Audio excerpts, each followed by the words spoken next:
The wind, a relentless sculptor of the Derbyshire peaks, whistled its ancient song through the desolate moorland. It carried the scent of damp earth and distant industry, a paradox that defined the region.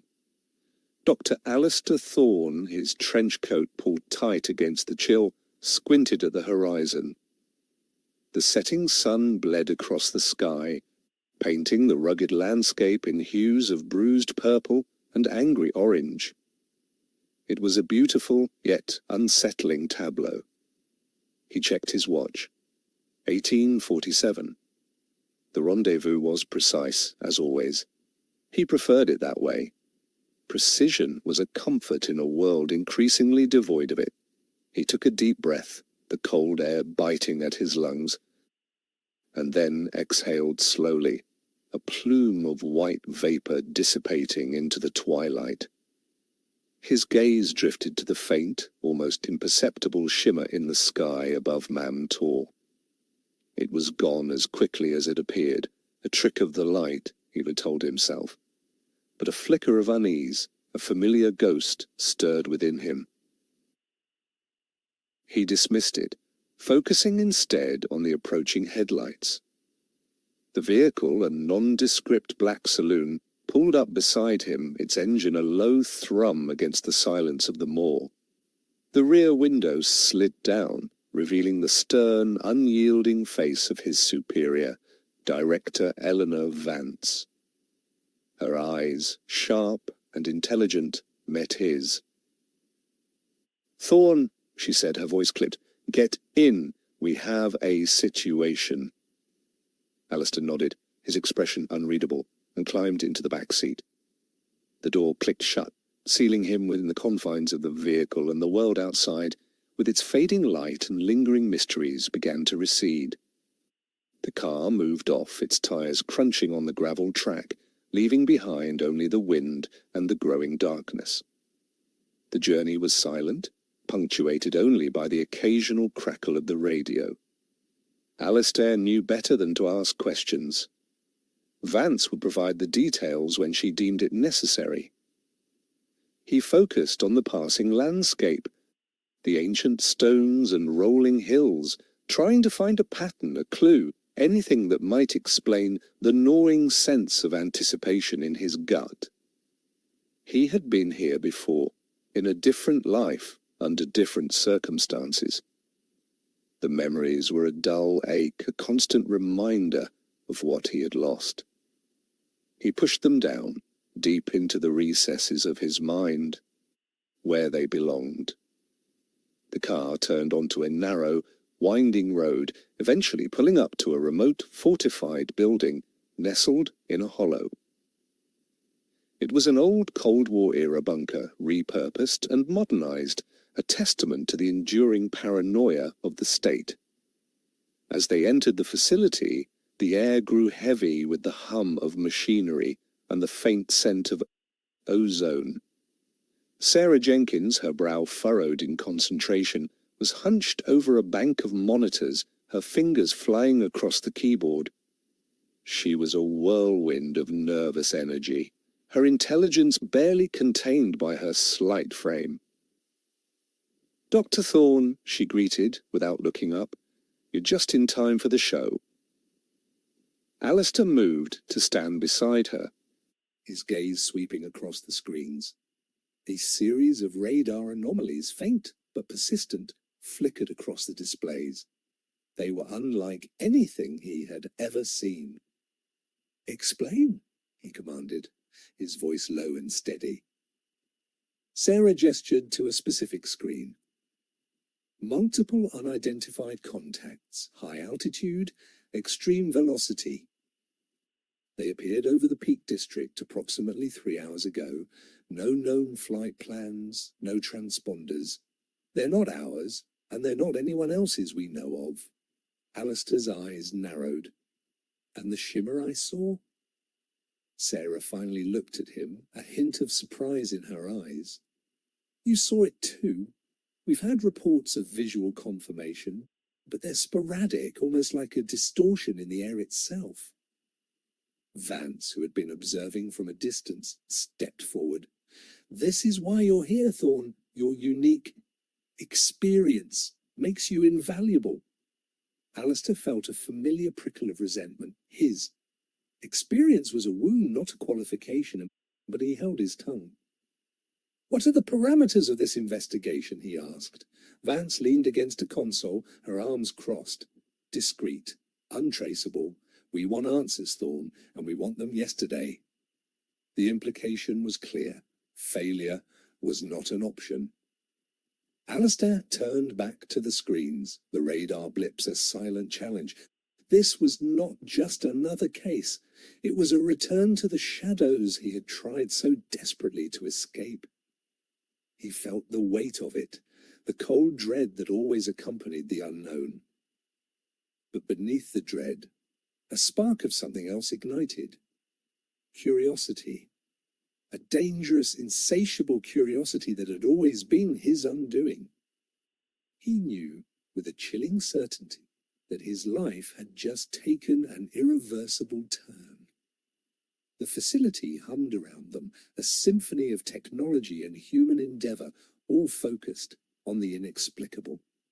Sarah, sensing his shift in focus, offered a small, almost imperceptible smile. We have a preliminary analysis of the energy signatures, she said. Her voice hushed. They're unusual, nothing we've ever catalogued. Alistair nodded, his mind already racing, dissecting the data, searching for anomalies within anomalies. This was his element, the intricate dance of logic and intuition. He felt a strange sense of exhilaration, a dark thrill that came with confronting the impossible. He was a hunter, and the prey had just revealed itself. The night deepened outside. The moorland shrouded in an impenetrable darkness, but within the bunker, the lights burned bright, illuminating the faces of those who dared to look beyond the veil of ordinary reality. The game had begun.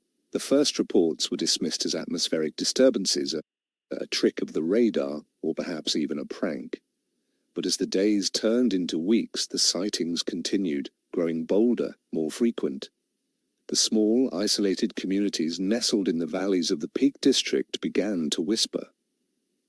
Stories of strange lights in the sky, of inexplicable power outages, of animals behaving erratically. The local authorities, overwhelmed and bewildered, turned to the central government for assistance.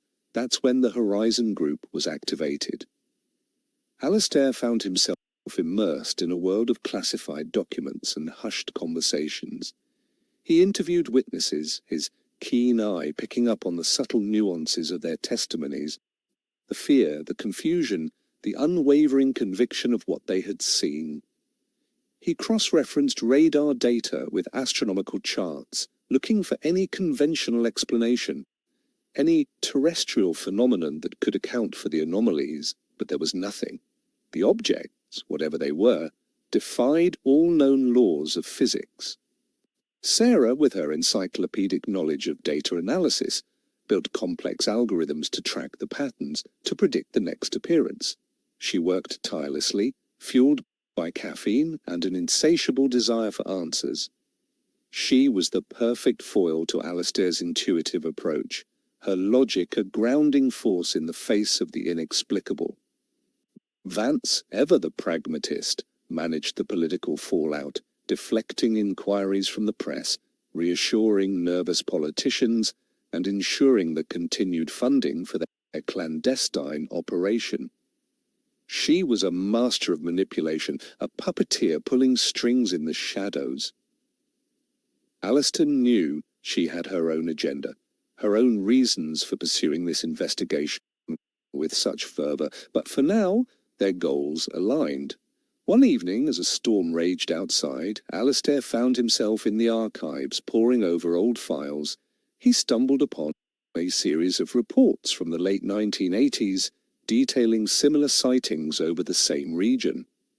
The dates were exactly 1 year prior to the current events, almost to the day. A chill ran down his spine. This wasn't just a new phenomenon. It was a recurrence, a pattern. He called Sarah, his voice urgent. I think I've found something.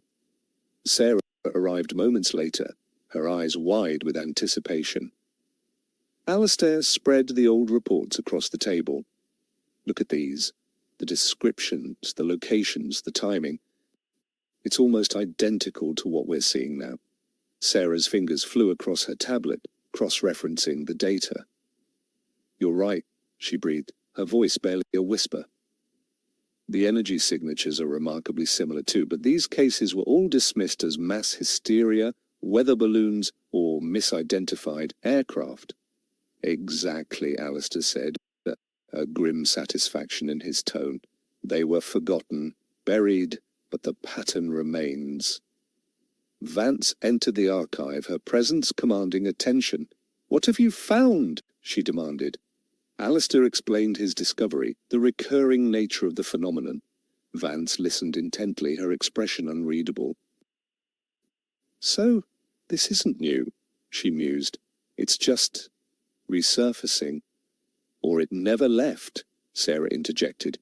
It's been here all along, waiting. The implications were staggering. If this phenomenon had been occurring for decades, what else had been hidden? What other truths had been suppressed?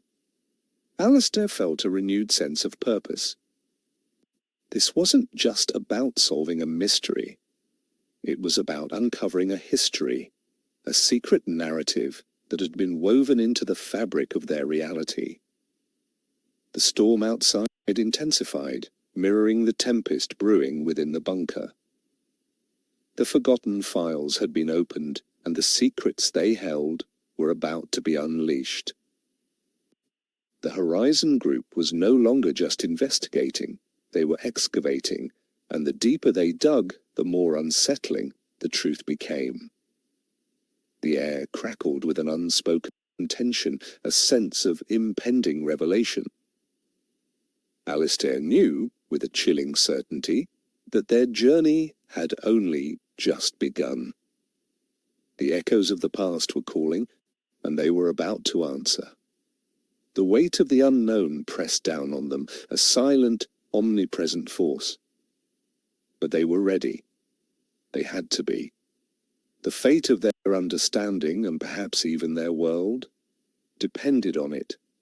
The night was long, filled with the ghosts of forgotten sightings and the promise of new discoveries.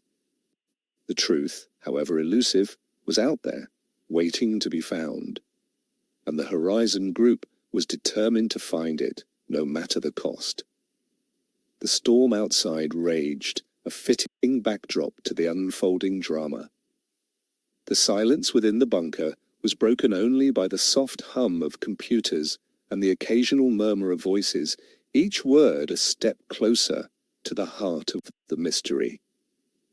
The horizon, once a symbol of the unknown, was now a canvas for the unimaginable, and they were merely observers, caught in its silent, unfolding drama. The next morning, the team gathered in the briefing room. The atmosphere was charged with a mixture of excitement and apprehension. Alistair presented his findings, detailing the historical pattern of sightings. Vance listened, her gaze unwavering. "This changes everything," she stated, her voice devoid of emotion. "We're no longer just reacting, we're anticipating." Sarah projected a complex data visualization onto the main screen. "Based on the historical data, we can predict a heightened period of activity into the coming weeks, centered around the same geographical coordinates." Alistair felt a surge of adrenaline. This was it, their chance to finally get ahead of the phenomenon, to gather concrete evidence. "We need to deploy a field team," he urged, on site with advanced monitoring equipment. Vance considered his proposal, her fingers tapping rhythmically on the table. "Agreed, but discretion is paramount. No overt military presence, no panic." She looked at Alistair. "You'll lead the team. Sarah will provide remote support and data analysis." Alistair nodded, a grim determination settling over him. This was what he had trained for, what he had lived for. the pursuit of the unknown. The team began to mobilize, a flurry of activity as equipment was prepared and logistics were coordinated. The bunker, usually a place of quiet contemplation, now buzzed with a new-found energy. The weight of expectation was heavy, but so was the sense of purpose. They were on the cusp of something monumental, something that could redefine their understanding of the universe. As Alistair prepared to depart, he caught Vance's eye. There was a flicker of something in her gaze, something he couldn't quite decipher. A warning, a challenge, or perhaps a shared understanding of the immense task ahead. He knew one thing for certain: the journey into the silent horizon was about to begin in earnest, and there was no turning back. The Peak District, with its ancient hills and hidden valleys, awaited their arrival, holding its secrets close. But for how long? The answer, he suspected, lay somewhere in the swirling mists and the silent, watchful skies. The hunt was on, and the hunters were ready. The air was thick with anticipation, a palpable tension that permeated every corner of the clandestine facility. The team, a small band of dedicated individuals, was about to embark on a mission that could either unravel the greatest mystery of their time or plunge them deeper into the abyss of the unknown. Alistair felt the familiar adrenaline coursing through his veins, a sensation he had come to associate with the precipice of discovery. He checked his gear one last time, ensuring everything was in order. The advanced sensors, the encrypted communication devices, the specialized cameras, each piece of equipment a testament to their unwavering commitment. Sarah, her face illuminated by the glow of her monitors, gave him a thumbs up. All systems green, Alistair. I'll be your eyes and ears from here. He offered her a rare, genuine smile. I know you will, Sarah. Don't let me down. Vance, standing by the exit, offered a final, terse instruction. Remember, Thorne, discretion. We don't want to cause a panic, not yet. Alistair nodded. He understood the delicate balance they had to maintain. The public was not ready for the truth, not without concrete evidence, not without a carefully constructed narrative. He stepped out into the biting cold of the night, the wind whipping around him, carrying with it the whispers of ancient secrets. The black saloon awaited, its engine idling softly. He climbed into the passenger seat, his gaze fixed on the road ahead. The journey to the Peak District was a journey into the heart of the unknown, a pilgrimage to the edge of their understanding. As the car sped away, leaving the hidden bunker behind, Alistair felt a profound sense of isolation. They were alone in this, a small team against an unimaginable force. But he also felt a surge of resolve. He would not rest until he had uncovered the truth, until he had brought light to the silent horizon. The stars, cold and indifferent, glittered above, silent witnesses to the unfolding drama. The world slept, oblivious to the secrets that were about to be unearthed. But Alistair and his team were awake, vigilant, ready to face whatever lay beyond the veil. The adventure had truly begun. The road ahead was long and winding, mirroring the complexities of the mystery they were pursuing, but they were prepared, they were determined, and they were about to rewrite history. The silent horizon beckoned, and they answered its call. The car sped through the darkened countryside, the headlights cutting a swathe through the inky blackness. Alistair, lost in thought, replayed the events of the past few days in his mind. The initial sightings, Sarah's data analysis, Vance's cryptic instructions. It all pointed to something far greater than a mere anomaly. This was a deliberate, recurring phenomenon, a message perhaps, or a warning. He felt a strange connection to the old reports, the forgotten files. The witnesses, dismissed and ridiculed, had seen something real, something profound. And now, decades later, their testimonies were finally being validated. He felt a sense of responsibility, a duty to those who had been silenced, to those who had been forced to carry the burden of their experiences alone. The car slowed as they approached the designated observation point, a secluded hilltop overlooking a vast expanse of moorland. The wind howled around them, a mournful lament. Alistair stepped out of the vehicle, the cold air biting at his exposed skin. He scanned the horizon, his eyes searching for any sign of the elusive phenomena. The silence was profound, broken only by the rustling of the heather and the distant cry of a nocturnal bird. He set up the portable monitoring equipment, his movements precise and efficient. Every sensor, every camera was meticulously positioned, designed to capture even the faintest trace of the unknown. Sarah's voice crackled through his earpiece. Alistair, I'm picking up some faint energy fluctuations, consistent with previous patterns. They're still distant, but they're approaching. Alistair felt a surge of adrenaline. Understood, Sarah. Keep me updated. He adjusted the night vision goggles, the world transforming into a monochrome landscape of shadows and contours. He was ready. The long wait began. A tense vigil under the vast, indifferent sky. The hours crawled by, each minute stretching into an eternity.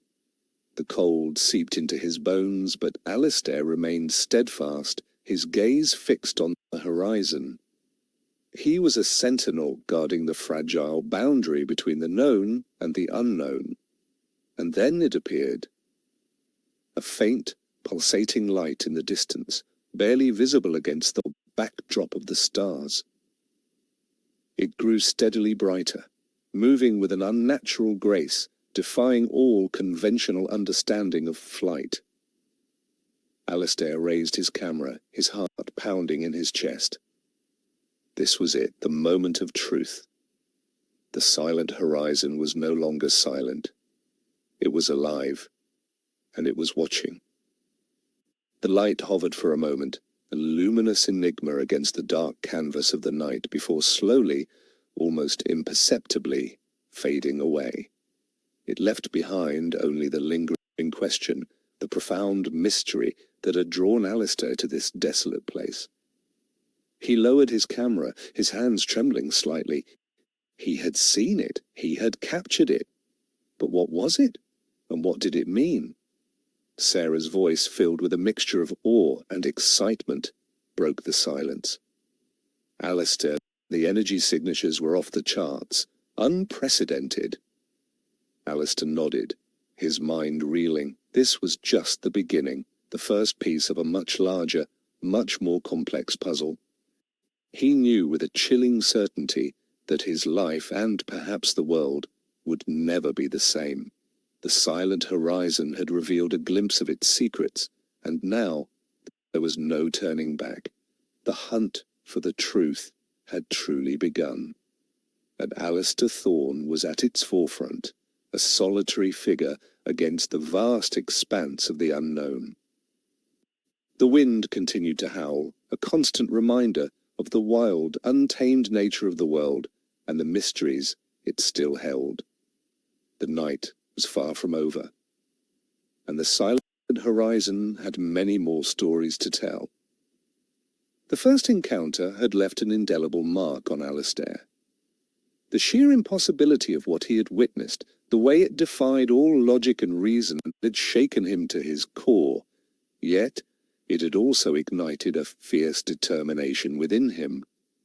He would not rest until he understood. Back at the bunker, the data from the field mission was meticulously analyzed. Sarah worked tirelessly, her screens filled with complex algorithms and spectral graphs. The energy signatures were unlike anything they had ever encountered, hinting at a technology far beyond human comprehension.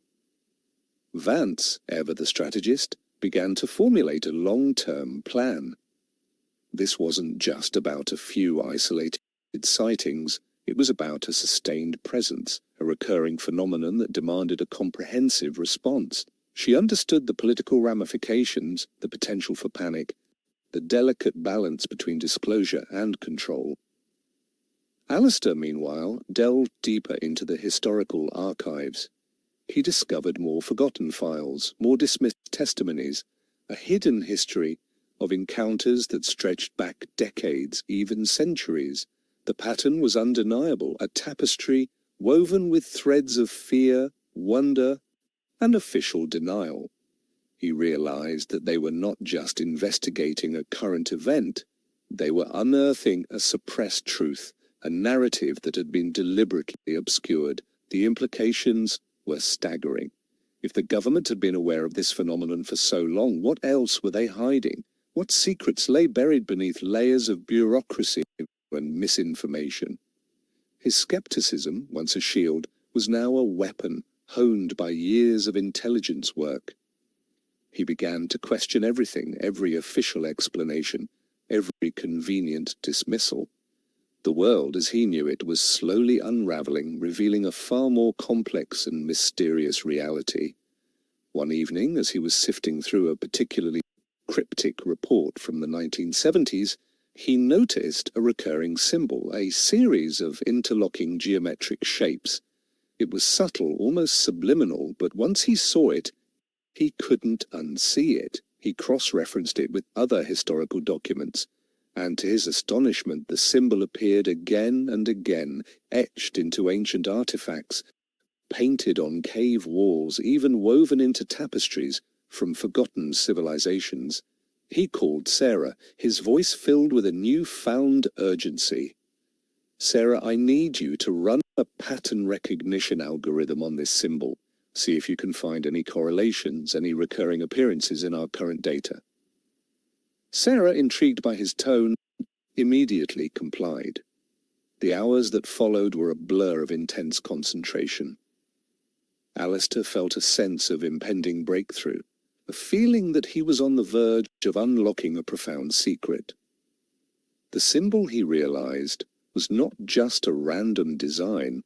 It was a key, a Rosetta Stone that could unlock the true nature of the Silent Horizon.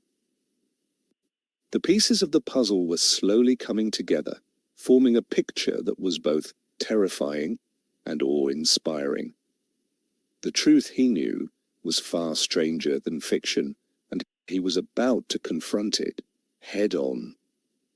The Silent Horizon was no longer just a mystery. It was a challenge, a gauntlet thrown down by an unknown intelligence. And Alistair Thorne was ready to pick it up. The symbol, a complex arrangement of interlocking triangles and circles, began to appear in Sarah's data. Faintly at first, then with increasing clarity, it manifested in the energy signatures, in the subtle distortions of the electromagnetic spectrum, even in the atmospheric anomalies they were tracking. It was a signature, a calling card, left by whatever intelligence was behind the phenomena. Alistair felt a jolt of recognition. This wasn't just a random occurrence. It was a deliberate communication, a message encoded in the very fabric of their reality. But what did it mean, and how could they decipher it? He spent days poring over ancient texts, consulting with linguists and archaeologists, searching for any historical precedent, any cultural reference to the enigmatic symbol. He found fragments, whispers of forgotten knowledge, but no definitive answers. The symbol remained a tantalizing enigma, a bridge between their world and another. Meanwhile, Captain Marcus Vane, a seasoned RAF pilot, found himself haunted by a recent patrol over the North Sea. He had seen something, a fleeting glimpse of an object that moved with impossible speed and agility, an object that defied all known aerodynamic principles. He had filed a report, a terse, professional account, but the memory lingered, a persistent shadow in his mind. He knew what he had seen, and it wasn't a conventional aircraft. His superiors predictably had dismissed his report as fatigue, a trick of the light, or even a momentary hallucination. But Vane was a man of precision, a pilot who trusted his instincts. He knew the difference between an illusion and a reality. He began his own discreet investigation, reaching out to old contacts, sifting through unofficial channels, searching for anyone who might have seen something similar. His path, inevitably, led him to the whispers of the Horizon Group, a clandestine unit rumored to be investigating the unexplainable. Eleanor Rossi, a tenacious investigative journalist, was also on the trail. She had received an anonymous tip, a cryptic message hinting at a decades-old cover-up, a government conspiracy to suppress information about unexplained aerial phenomena. Her source, a retired intelligence officer, spoke of forgotten files, of silenced witnesses, of a truth too profound to be revealed. Ilyena, with her unwavering commitment to journalistic integrity, saw an opportunity to expose the truth, to bring light to the shadows. She began to dig, her inquiries unsettling the carefully constructed facade of official denial. Her path, too, was converging with the Horizon Group, though she was unaware of their existence. The stage was set. The players were in motion: Alistair, Sarah, Vance, Vane, and Eleanor, each driven by their own motivations, their own pursuit of truth. The Silent Horizon was no longer just a phenomenon. It was a nexus, drawing them all into its enigmatic embrace. The symbol, a silent beacon, pulsed in the background, waiting to be deciphered, waiting to reveal its profound secrets. The world, oblivious to the unfolding drama, continued its mundane existence, unaware of the seismic shifts occurring beneath the surface of reality. But the truth, like a relentless tide, was slowly but surely rising, threatening to engulf everything in its path. And when it finally broke, nothing would ever be the same. The Silent Horizon was about to speak, and its voice would echo through the annals of history. The game had truly begun, and the stakes were higher than anyone could have imagined. The air crackled with an unspoken tension, a sense of impending revelation. The pieces of the puzzle were scattered, but the forces of destiny were slowly bringing them together. And when they finally connected, the world would be forced to confront a reality far stranger than any fiction. The journey into the unknown was accelerating, and there was no turning back. The Silent Horizon awaited its unveiling, and the world held its breath. The symbol, now a constant presence in Sarah's data, began to reveal subtle variations, almost like a language. Alistair, working closely with her, theorized that it wasn't just a static marker, but a dynamic form of communication. They hypothesized that the variations might correspond to different states, different intentions, or even different entities. The idea was both exhilarating and terrifying. If they could decipher this language, they might be able to understand the intelligence behind the phenomena. The implications were immense, potentially world-altering. Meanwhile, Captain Vane, frustrated by the official stonewalling, intensified his private investigation. He managed to connect with a network of former military personnel who had also witnessed unexplained aerial phenomena.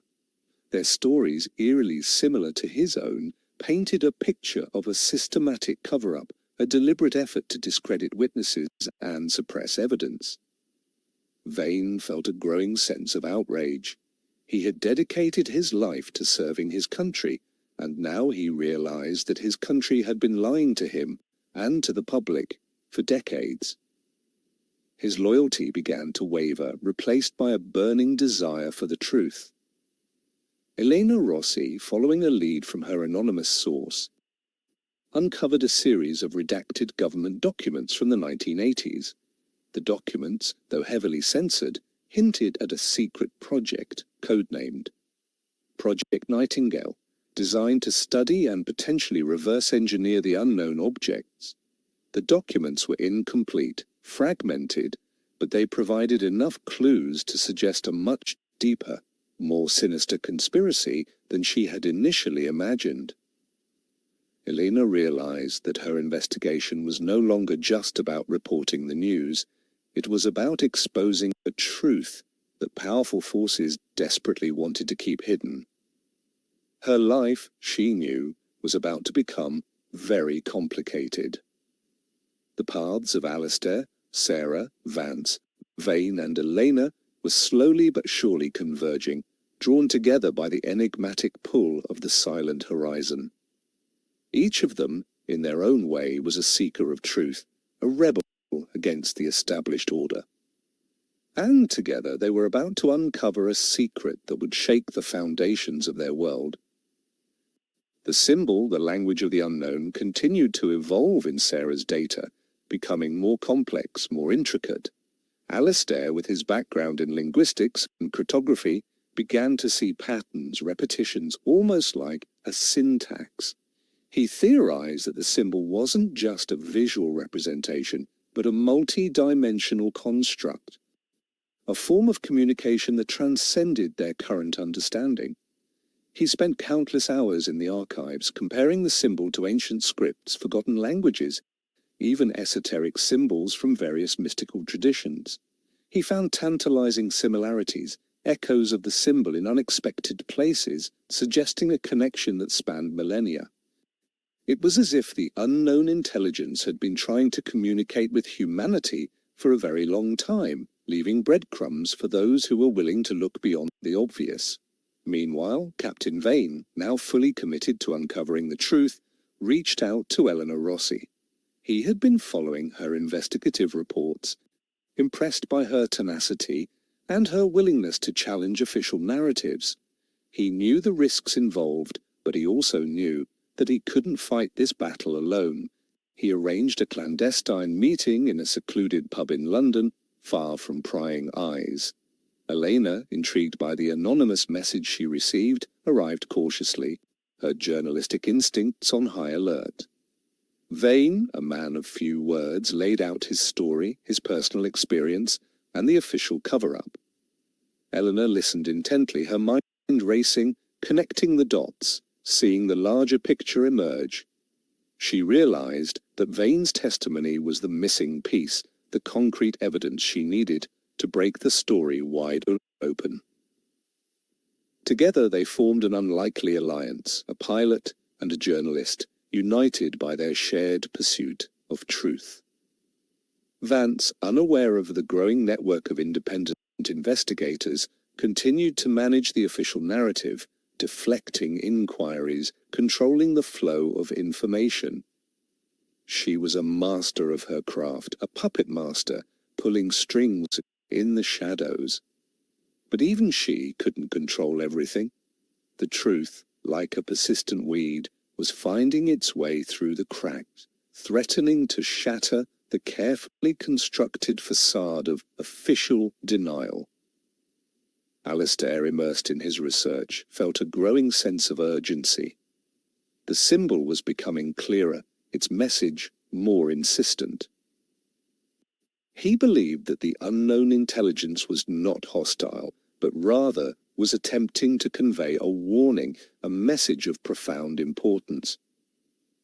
But time was running out. The energy fluctuations were increasing, the sightings becoming more frequent, more brazen. The silent horizon was no longer just a distant phenomenon. It was encroaching, demanding attention. The world, still largely oblivious, was on the cusp of a revelation that would forever alter its understanding of its place in the cosmos. The pieces of the puzzle were converging, the disparate threads of the narrative weaving together into a complex tapestry of intrigue, mystery, and profound discovery. The stage was set for a confrontation not just with the unknown, but with the very nature of reality itself. and Alistair Thorne, the reluctant investigator, found himself at the epicenter of it all, a solitary figure standing on the precipice of a new dawn. The silent horizon was about to break, and its secrets would forever change the course of human history. The symbol, now a recurring motif in Alistair's dreams, began to take on a new dimension. He realized it wasn't just a static image, but a dynamic, evolving construct, almost like a living entity. He theorized that it was a form of hyperdimensional language, a way for the unknown intelligence to communicate across different planes of existence. He spent hours in a state of semi-meditation, trying to attune his mind to the symbol's frequencies, to understand its deeper meaning. He felt a growing connection to it, a sense of profound understanding that transcended mere intellectual comprehension. It was as if the symbol was speaking directly to his soul, revealing secrets that had been hidden for millennia. Meanwhile, Elena and Vane, working in secret, began to compile their evidence. Elena, with her journalistic prowess, crafted a compelling narrative, weaving together Vane's testimony, the redacted documents, and the growing body of anecdotal evidence. Vane, with his military background, provided the technical details, the precise coordinates, the flight paths, the radar data that corroborated their claims. They knew that their story would be met with skepticism, ridicule, and outright denial. But they were prepared. They had the evidence, and they had the truth. Vance, sensing a shift in the public mood, a growing unease, intensified her efforts to control the narrative. She deployed disinformation campaigns, leaked misleading information, and discredited any dissenting voices. She understood the power of perception, the fragility of public trust. She knew that if the truth were to come out, it would shatter the carefully constructed edifice of their society. She was a guardian of the status quo, a protector of the established order, even if it meant suppressing uncomfortable truths. Alistair, however, was no longer concerned with the status quo. His focus was entirely on the symbol, on the message it was trying to convey. He believed that the unknown intelligence was not a threat, but a guide, a messenger from a higher plane of existence. He felt a growing sense of responsibility, a duty to interpret its message, to prepare humanity for what was to come. He knew that his beliefs would be met with scorn, with accusations of madness, but he no longer cared. The truth, he realized, was far more important than his reputation or even his sanity. The silent horizon was no longer just a mystery, it was a revelation, a profound awakening, and Alistair Thorne, the former skeptic, was now its reluctant prophet. The world, teetering on the brink of a paradigm shift, was about to be confronted with a truth that would forever alter its understanding of its place in the universe. The symbol, a silent harbinger, pulsed with an ancient wisdom, waiting to be fully deciphered, waiting to unleash its transformative power. The journey into the unknown was reaching its climax, and the fate of humanity hung in the balance. The silent horizon was about to reveal its ultimate secret, and the world would never be the same. The air in the bunker was thick with tension. Sarah, her face pale with exhaustion, had finally cracked the code. The symbol, the hyperdimensional language, was not just a message, it was a map to a location, a coordinate in space and time, a point of convergence. Alistair, his eyes wide with a mixture of awe and trepidation, stared at the holographic projection. The map revealed a hidden chamber, deep beneath the ancient hills of the Peak District, a place that had been deliberately concealed for millennia. It was a place of immense power, a nexus of unknown energies. He realized that the unknown intelligence wasn't just communicating, it was inviting them to a meeting, a confrontation, a revelation. Vance, who had been observing from a distance, stepped forward, her expression grim. "What is it, Thorn? What have you found?" Alistair turned to her, his voice hushed with reverence. "It's a gateway, Director. A gateway to something beyond our comprehension." Vance's eyes narrowed. "And what do you propose we do with this gateway?" "We go through it," Alistair said, his voice firm, resolute. "We answer the invitation. We seek the truth." Vance considered his words, her mind weighing the risks, the potential consequences. She was a woman of logic, of control, but even she couldn't deny the profound implications of Alistair's discovery. "And what if it's a trap?" she asked, her voice barely a whisper. "Then we face it," Alistair replied, his gaze unwavering. "We face it with courage, with determination, and with the unwavering belief that humanity is ready for the truth." Meanwhile, Eleanor and Vane, having completed their investigation, were preparing to release their story to the world. They had gathered irrefutable evidence, testimonies, documents, and even a few grainy photographs of the unknown objects. They knew that their expose would send shockwaves through the global community, forcing governments to confront a truth they had long suppressed. They were ready for the backlash, for the accusations, for the attempts to discredit them. They were prepared to sacrifice everything for the sake of truth. The world, unaware of the impending revelation, continued its daily rhythm, its mundane concerns. But beneath the surface, the tectonic plates of reality were shifting, preparing for a seismic event that would forever alter the course of human history. The silent horizon was about to unleash its ultimate secret, and the world would never be the same. The air crackled with an unspoken tension, a sense of impending destiny. The paths of Alistair, Sarah, Vance, Vane, and Elena were about to converge, not just in their pursuit of truth, but in a confrontation with a reality far stranger than any fiction. The gateway beckoned, and the fate of humanity hung in the balance. The journey into the unknown was reaching its climax, and there was no turning back. The silent horizon awaited its unveiling, and the world held its breath. The coordinates led them to a remote, unassuming hillside in the Peak District, a place that seemed utterly unremarkable to the untrained eye. But Alistair, guided by the symbol's intricate map, knew that beneath the ancient earth lay a secret that had been hidden for millennia. The Horizon Group, a small team of specialists, arrived under the cover of darkness, their equipment camouflaged, their movements precise and silent. Sarah, her eyes glued to her portable scanner, confirmed the energy readings. "This is it, Alistair, the convergence point." Vance, ever cautious, maintained a perimeter, her team of operatives securing the area. She trusted Alistair's instincts, but she also understood the inherent dangers of venturing into the unknown.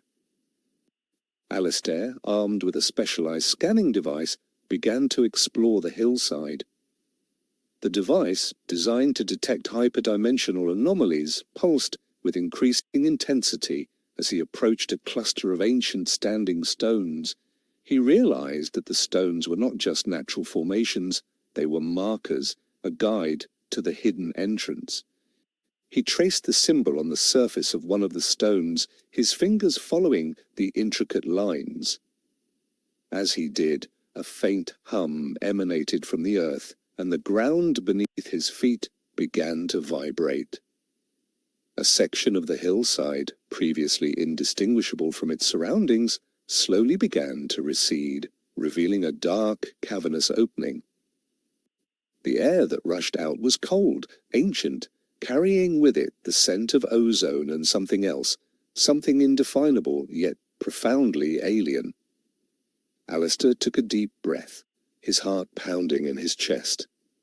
This was it, the gateway.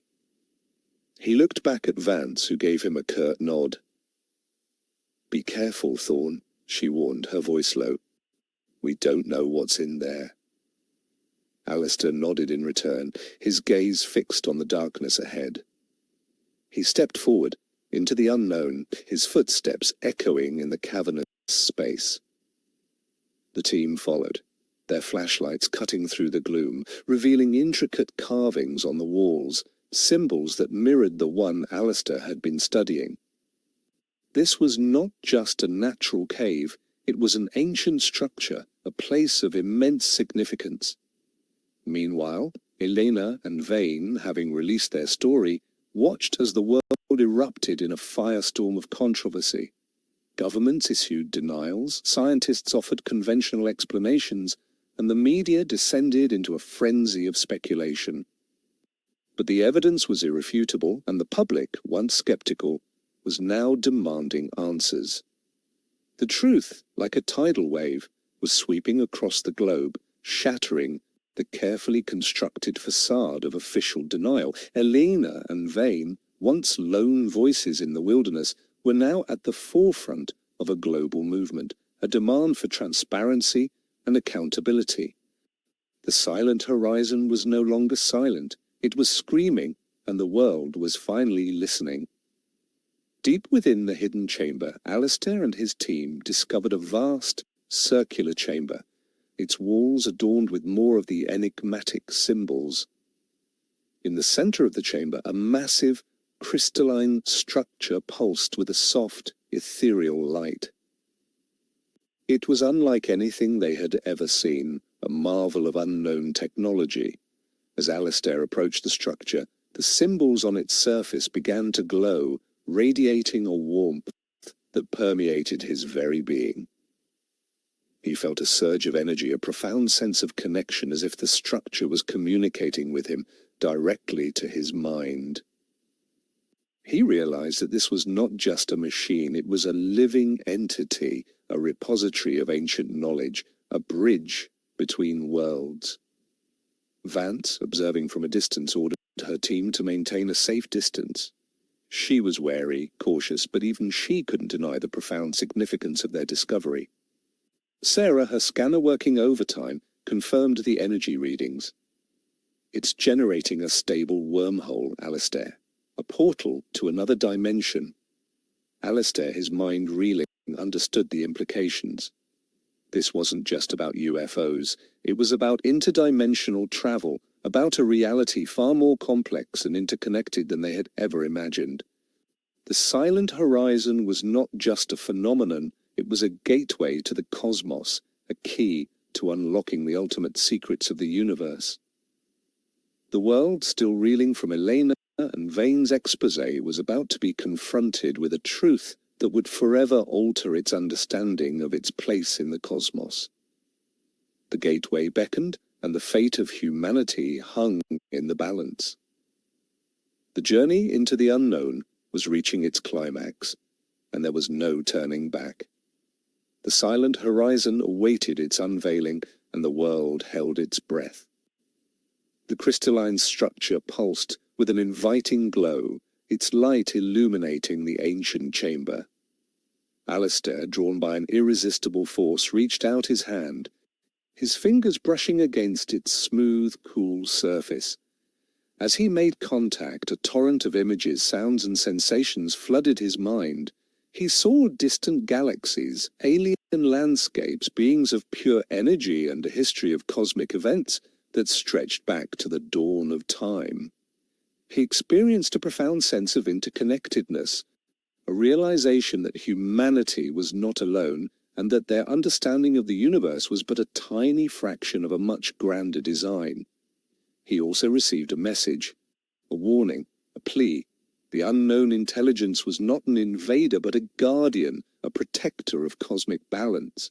They had been observing humanity for millennia, guiding their evolution, attempting to prevent them from repeating the mistakes of other civilizations. The symbol, he realized, was not just a map or a language, it was a universal key, a symbol of unity, a reminder of their shared cosmic heritage.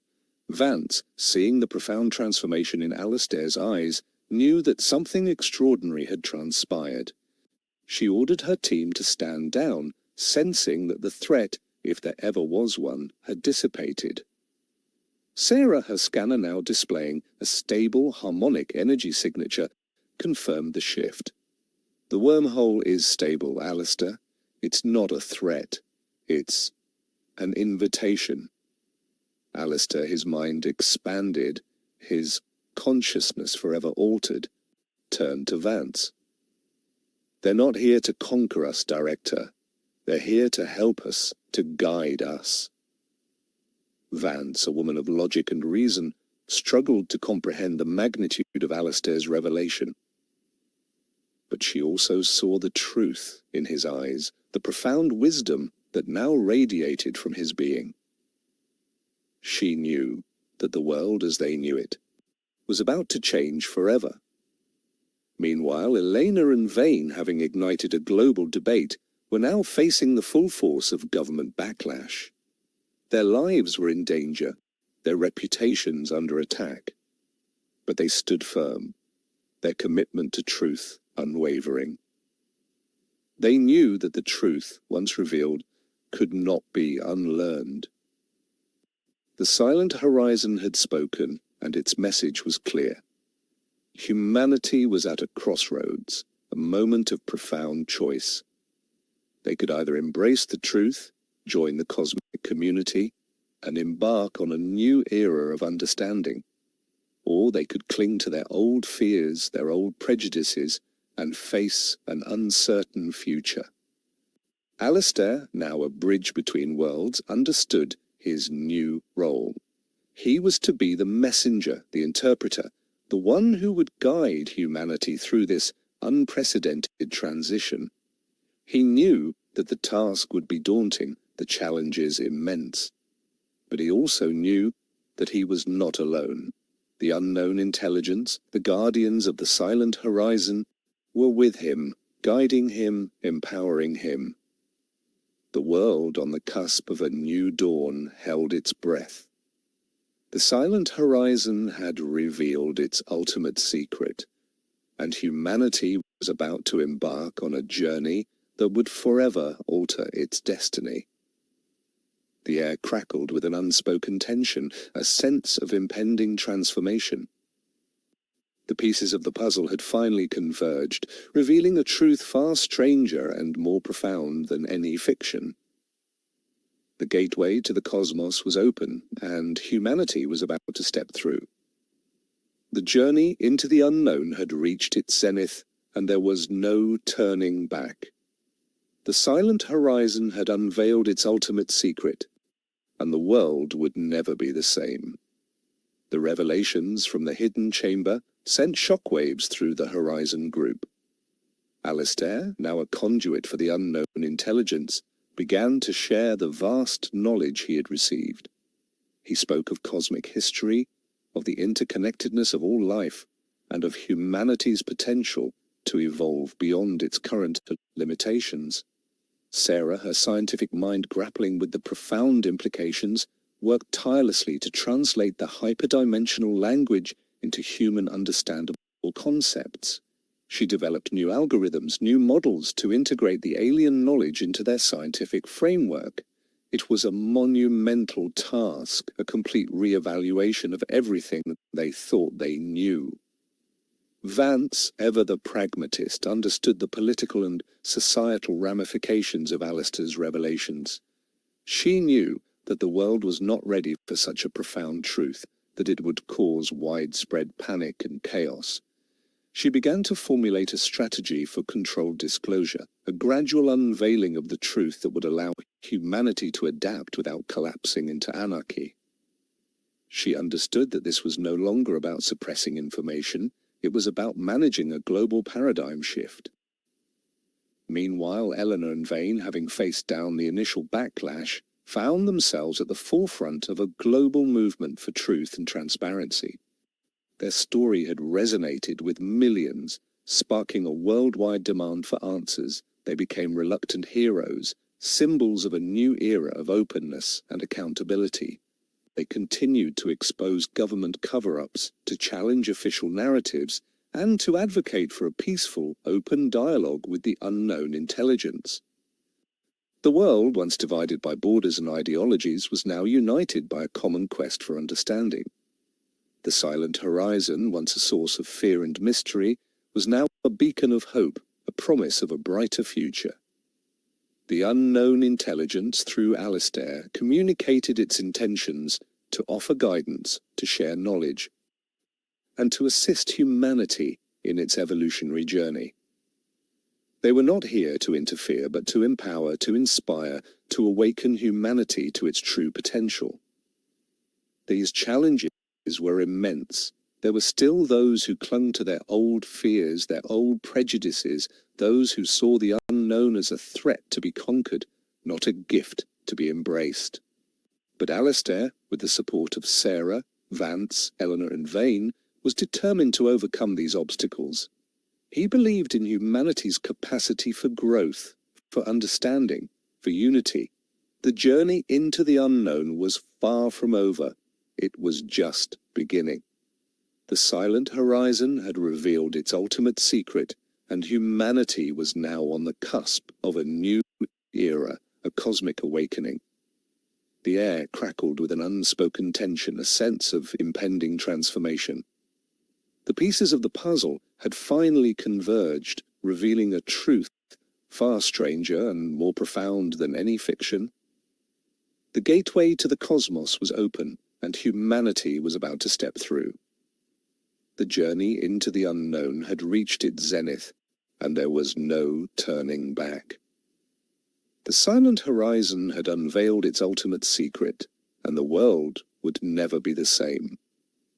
The world reeled from the revelations. The existence of an advanced, benevolent extraterrestrial intelligence and their long-standing presence on Earth shattered established paradigms. Alistair, now dubbed the emissary by the media, became a figure of immense fascination and controversy. He addressed the United Nations, his words broadcast to every corner of the globe. He spoke of a new era of cooperation, of a future where humanity would join a galactic community of intelligent beings. His message was met with a mixture of hope, fear, and disbelief.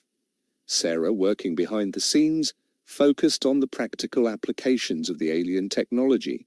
She developed new energy sources, new medical treatments, new methods of communication, all based on the knowledge she had received.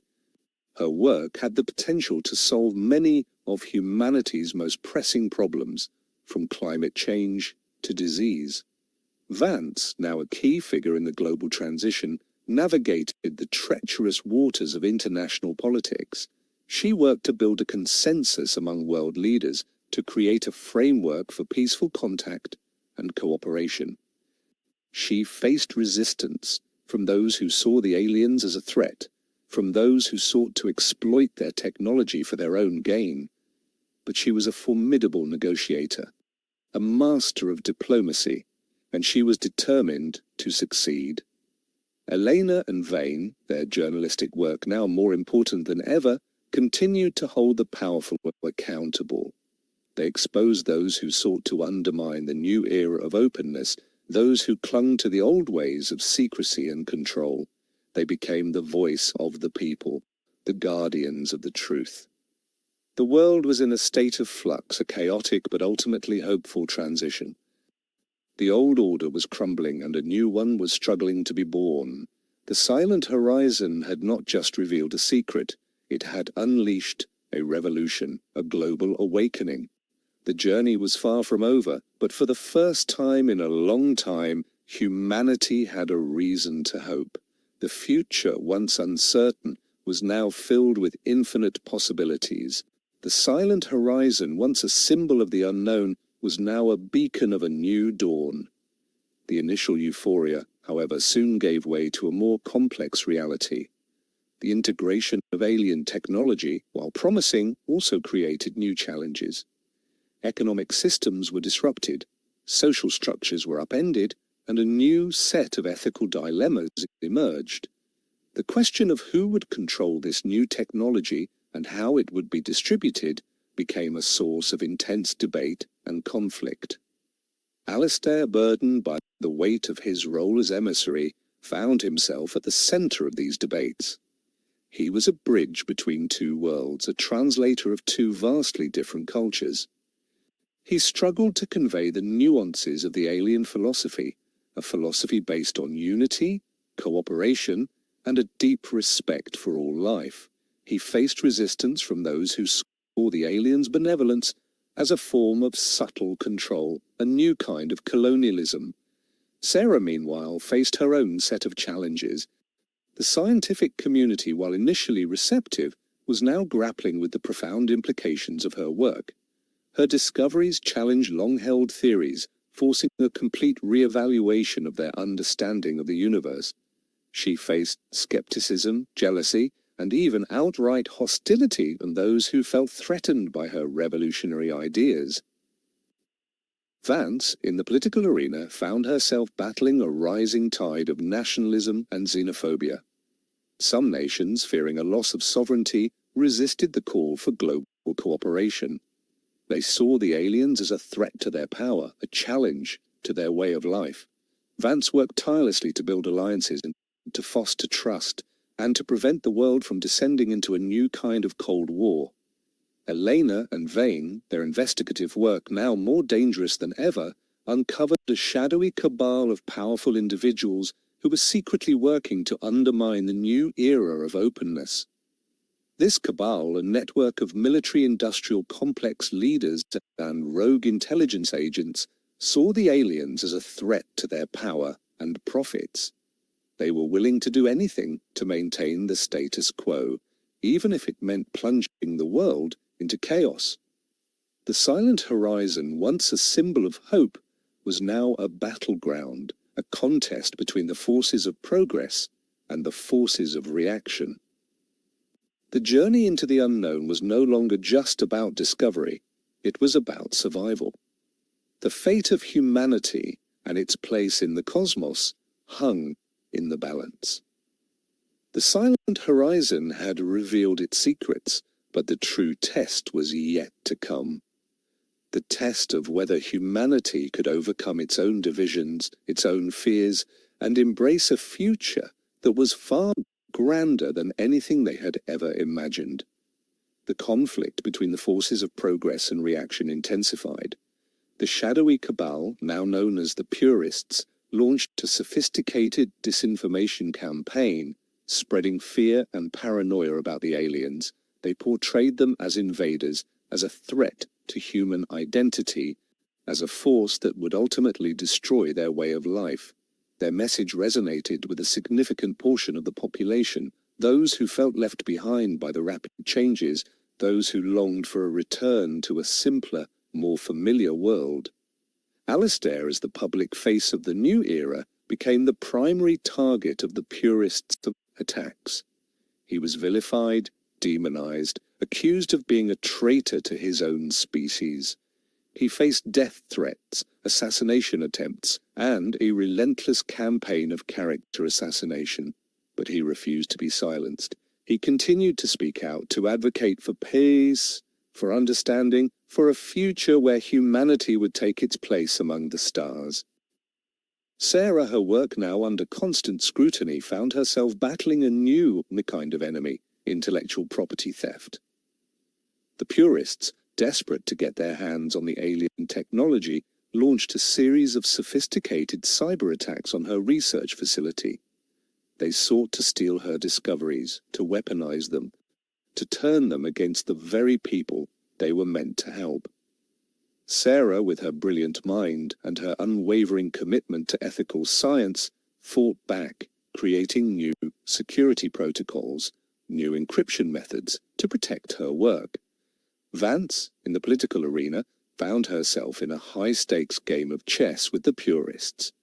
They had infiltrated governments, corrupted officials, and were secretly building a parallel power structure. Vance, with her network of loyal agents and her deep understanding of political maneuvering, worked to expose their conspiracy, to dismantle their network, and to bring them to justice. It was a silent war fought in the shadows, a battle for the soul of humanity. Elena and Vane, their lives now in constant danger, went deep underground, operating as a rogue investigative unit. They used their network of sources, their journalistic skills, and their unwavering courage to expose the purists' activities. They became a beacon of hope for those who refused to be silenced, a symbol of resistance against the forces of darkness. Their work was a constant reminder that the truth, no matter how deeply it was buried, would always find a way to the surface. The silent horizon, once a symbol of unity, was now a mirror, reflecting the best and worst of humanity. It was a test, a challenge, a crucible that would forge the future of their species. The journey into the unknown was no longer just about exploring the cosmos. It was about exploring the depths of the human heart. The fate of humanity and its place in the universe would be decided not by alien technology, but by the choices they made, the values they embraced, and the courage they found within themselves. The silent horizon had revealed its secrets, but the true revelation was yet to come, the revelation of what it truly meant to be human. The purists, emboldened by their initial successes in swaying public opinion, began to escalate their operations. They moved beyond disinformation campaigns, initiating acts of sabotage against facilities utilizing alien technology. Power grids experienced inexplicable failures. Communication networks were jammed and vital research data mysteriously vanished. These acts, while not directly attributed to the purists, sowed further seeds of doubt and fear among the populace, reinforcing their narrative that the alien presence was a threat. Alistair, now under constant protection, found himself increasingly isolated. The burden of his role, the constant pressure to mediate between humanity and the unknown intelligence, began to take its toll. He spent hours in quiet contemplation, seeking guidance from the subtle communications he received from the crystalline structure.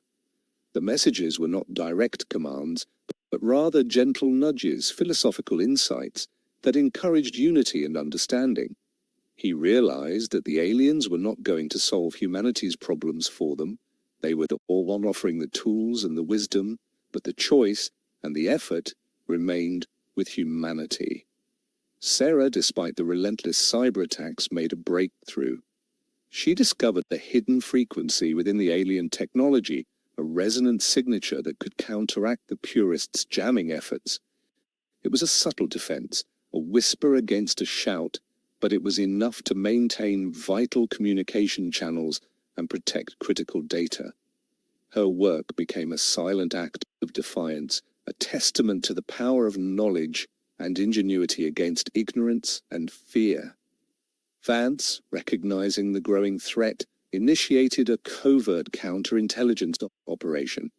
She deployed her most trusted agents to infiltrate the purists' network, to uncover their leadership, and to expose their true agenda. It was a dangerous game played in the shadows, with the fate of the world hanging in the balance. She knew that a direct confrontation would only fuel the purists' narrative of an oppressive government, so her strategy was one of subtle dismantling, of exposing their hypocrisy and their lies. Elena and Vane, now operating from a secure, undisclosed location, became the public voice of the resistance. They used their platform to counter the purists' propaganda, to expose their acts of sabotage, and to reveal the true nature of their xenophobic agenda. They published articles, released documentaries, and spoke to underground networks, galvanizing support for the new era of cooperation.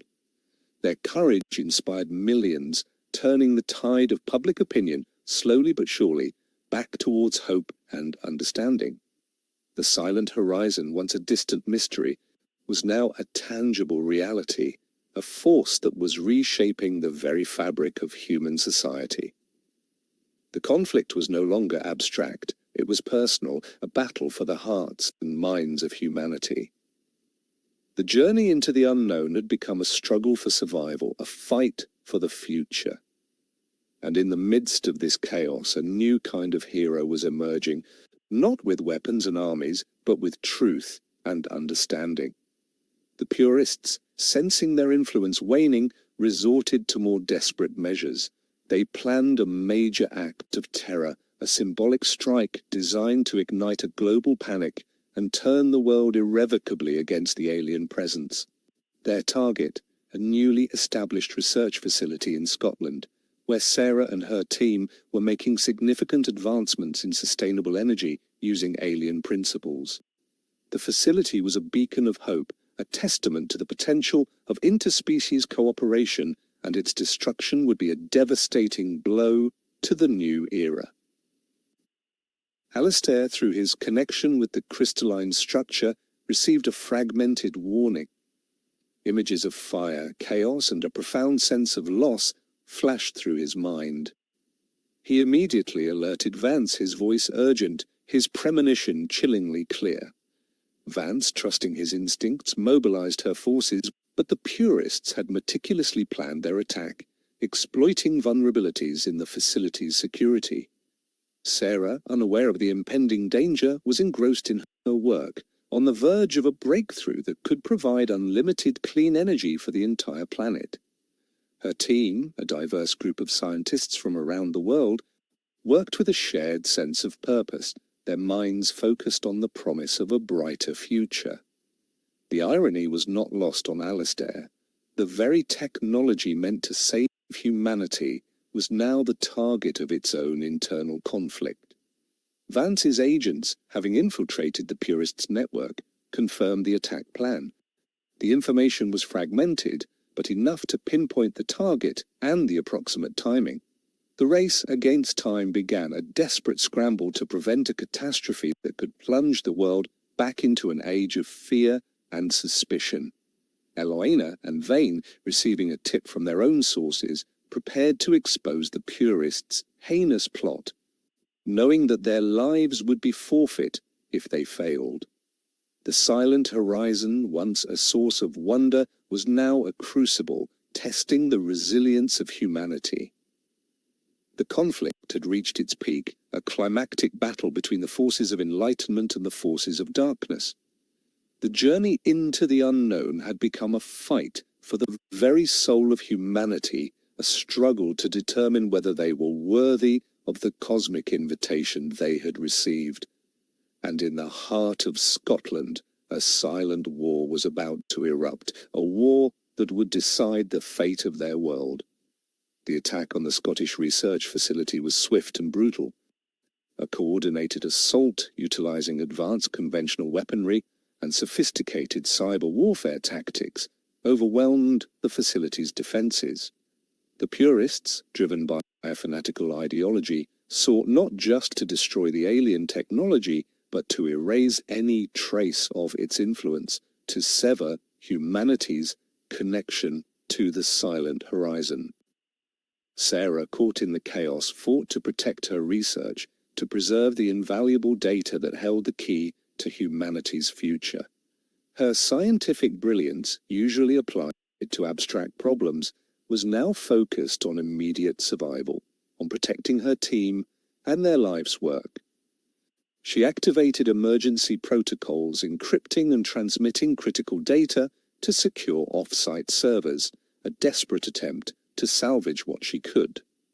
Alistair, arriving with Vance's rapid response team, found himself in a war zone.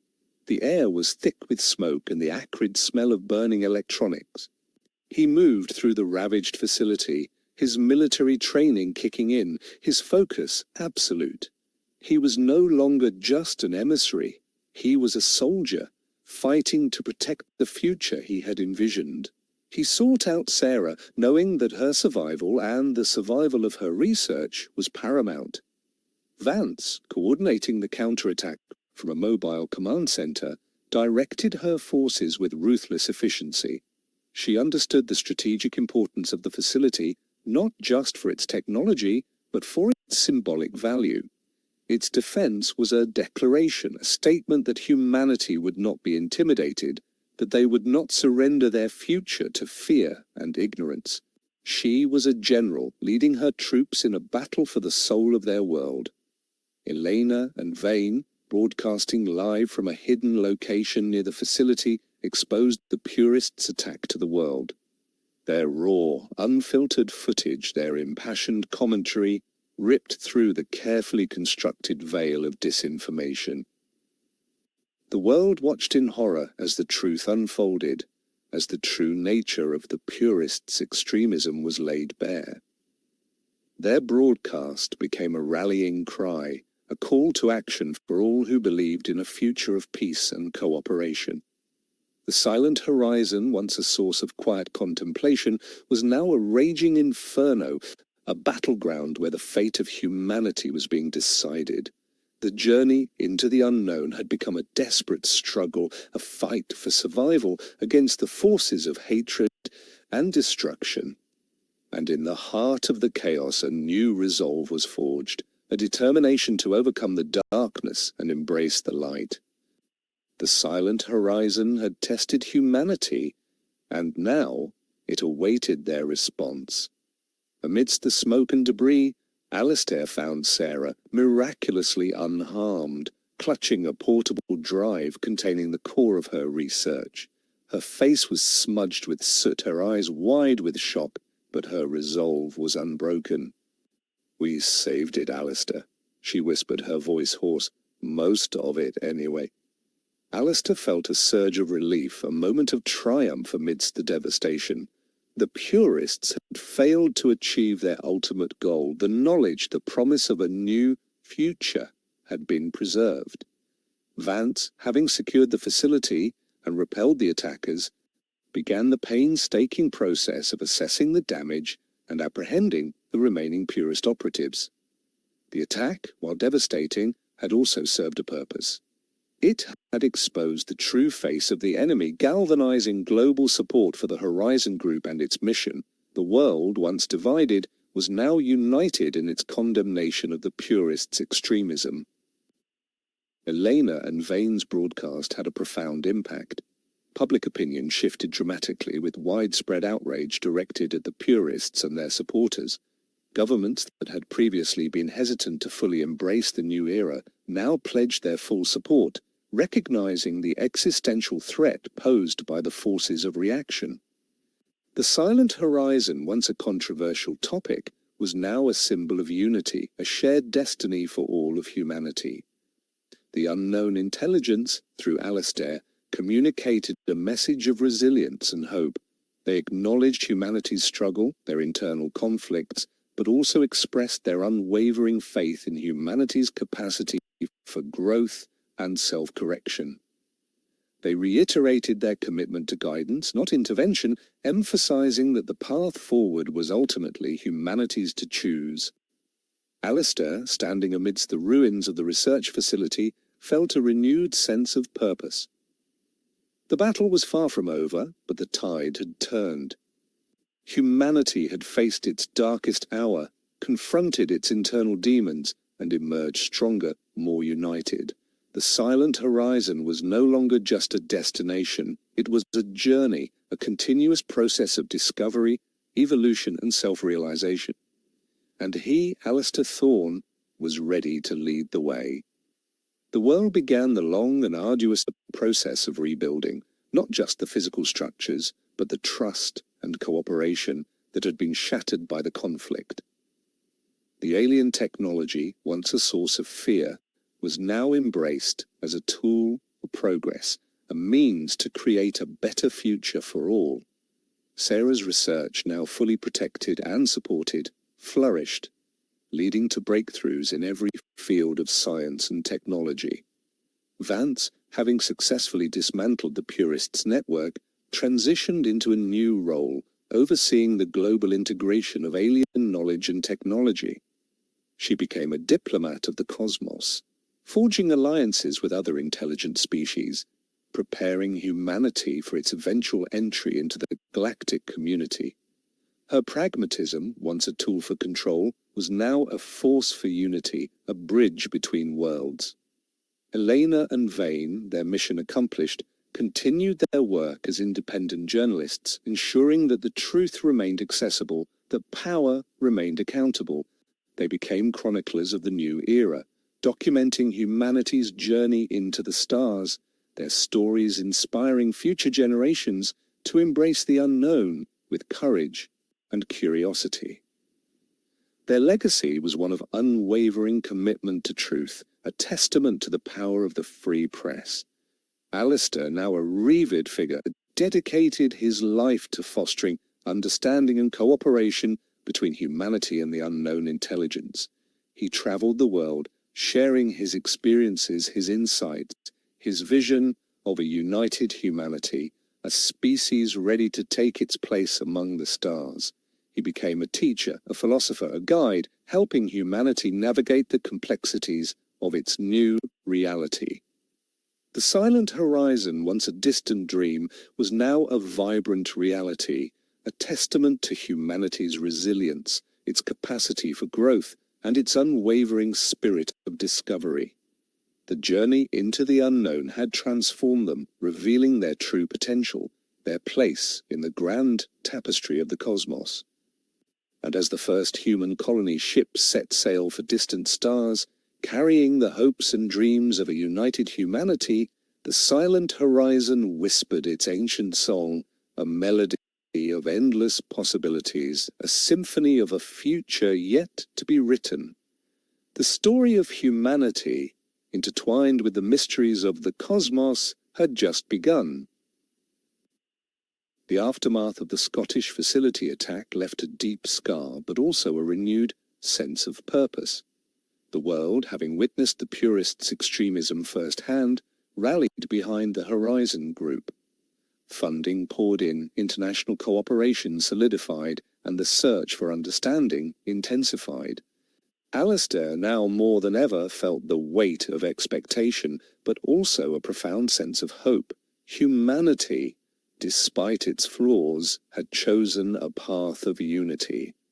Sarah, with her research now fully supported and protected, delved deeper into the alien technology.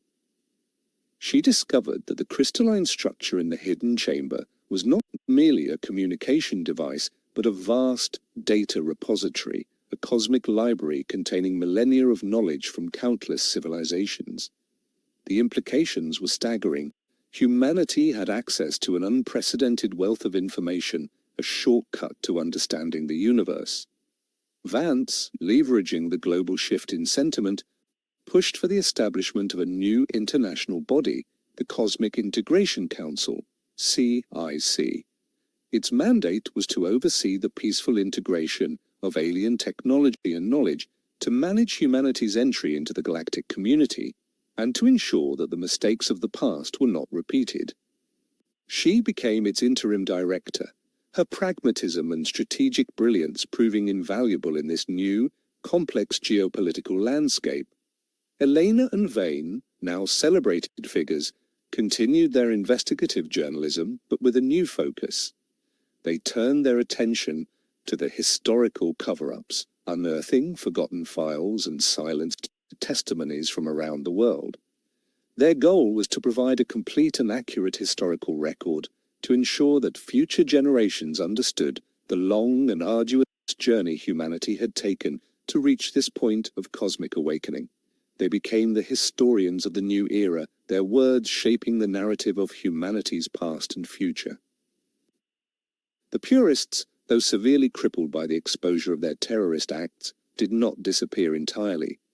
They retreated into the shadows, their ideology festering in the dark corners of the internet and in isolated, radicalized communities. They became a persistent, albeit diminished, threat, a reminder that the struggle for unity and understanding was an ongoing process, a battle that would require constant vigilance. Alistair, guided by the alien intelligence, began to translate the vast cosmic library. He discovered that the universe was teeming with life, with civilizations far older and more advanced than humanity. He learned of their triumphs and their failures, their wisdom and their follies. He realized that humanity was not just joining a galactic community, it was inheriting a legacy, a responsibility to contribute to the ongoing evolution of consciousness in the cosmos. The silent horizon, once a symbol of the unknown, was now a gateway to an infinite universe, a universe waiting to be explored, understood, and embraced. The journey had just begun, and humanity, transformed by its trials, was ready to take its first steps into the stars. The air crackled with the promise of a new era, a future filled with endless possibilities. The silent horizon had unveiled its ultimate secret, and the world was ready to write its next chapter.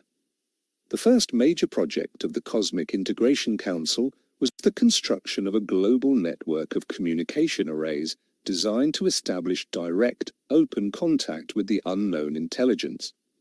Sarah spearheaded the technical development, translating the alien communication protocols into human-compatible systems. It was a monumental undertaking requiring unprecedented international collaboration and a complete rethinking of terrestrial communication technologies. During the development, Sarah discovered a subtle anomaly in the alien data streams. A faint, almost imperceptible signal, distinct from the primary communication, seemed to be emanating from a specific region of the solar system, the Kuiper Belt. It was a secondary channel, a whisper within the cosmic symphony, and it piqued her scientific curiosity. She kept this discovery to herself for a time, wanting to understand its nature before raising alarms. Vance, meanwhile, faced the daunting task of managing public expectations. The initial euphoria of contact was slowly giving way to impatience. People wanted answers, solutions, tangible benefits from the alien alliance. She worked tirelessly to temper these expectations, explaining that true integration would be a long and complex process, requiring patience, understanding, and a willingness to adapt.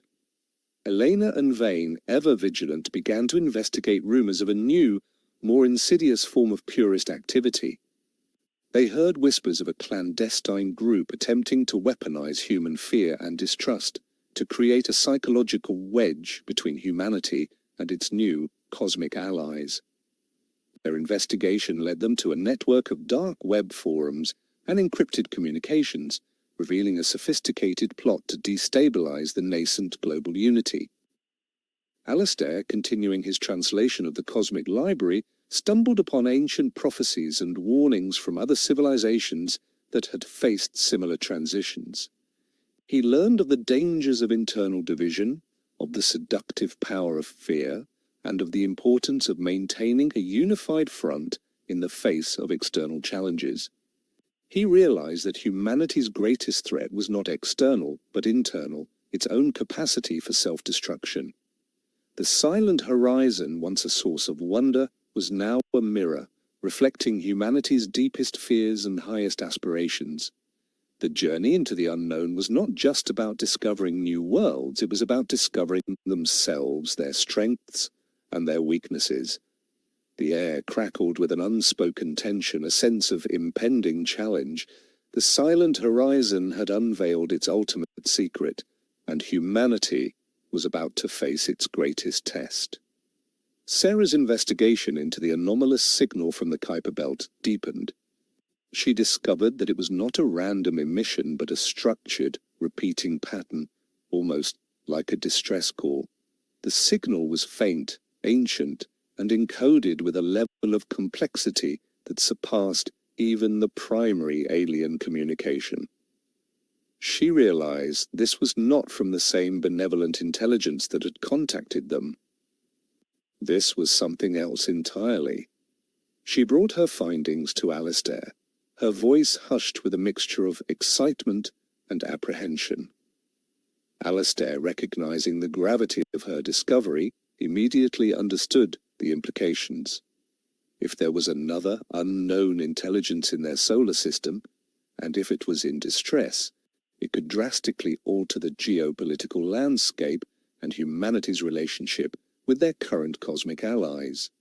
Vance, informed of the new development, convened an emergency session of the Cosmic Integration Council. The news of a potential second, unknown alien presence, especially one emitting a distress signal, sent ripples of concern through the international community. The delicate balance of trust and cooperation they had worked so hard to build was suddenly threatened by this new variable.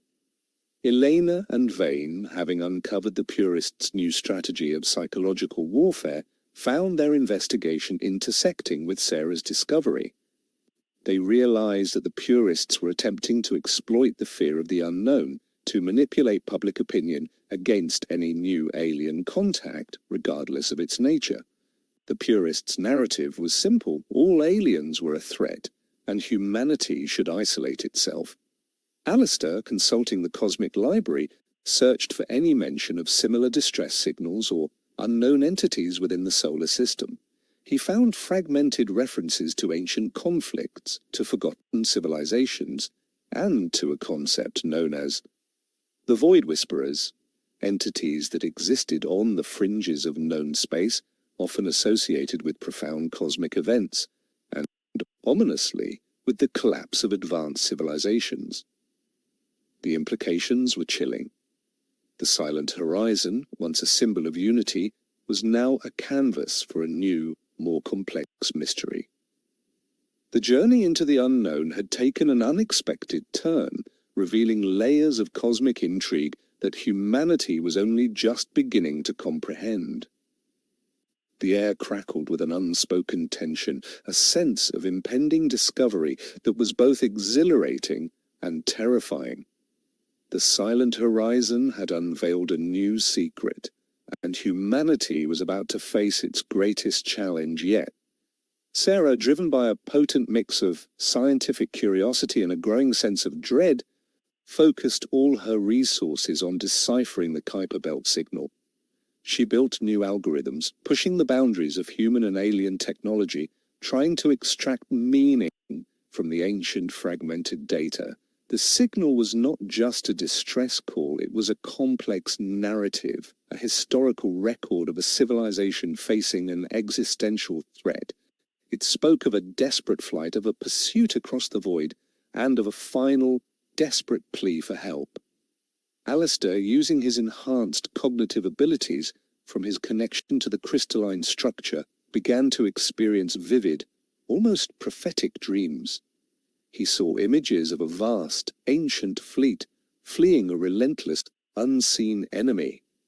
He felt the terror, the desperation, the profound sense of loss. He realized that the Void Whisperers were not just a concept, they were a reality, a force of cosmic destruction that had been dormant, or perhaps merely distant, until now. Vance, understanding the urgency, initiated a covert mission to the Kuiper Belt. A small, highly advanced reconnaissance vessel, equipped with Sarah's newly developed alien-human hybrid propulsion system, was dispatched. Its mission, to locate the source of the distress signal, to assess the threat, and to make contact if possible. The mission was fraught with peril, a journey into the deepest, darkest reaches of their solar system, where the laws of physics began to fray. Elena and Vane, having exposed the Purists' attempts to manipulate public opinion, now found themselves battling a new wave of fear. The news of a second, unknown alien presence, coupled with the ominous implications of a distress signal, threatened to unravel the fragile global unity. They worked tirelessly to disseminate accurate information, to counter the fear-mongering, and to remind humanity of the lessons learned from their first contact. The Silent Horizon, once a beacon of hope, was now a harbinger of a potential cosmic conflict. The journey into the unknown had become a race against time, a desperate attempt to understand a new threat before it was too late. The air crackled with an unspoken tension, a sense of impending doom that permeated every corner of the globe. The Silent Horizon had unveiled a new secret, and humanity was about to face its greatest test yet. The reconnaissance vessel, named the Pathfinder, reached the Kuiper Belt. Its sensors detected a massive, derelict vessel, ancient beyond human comprehension, drifting silently in the void.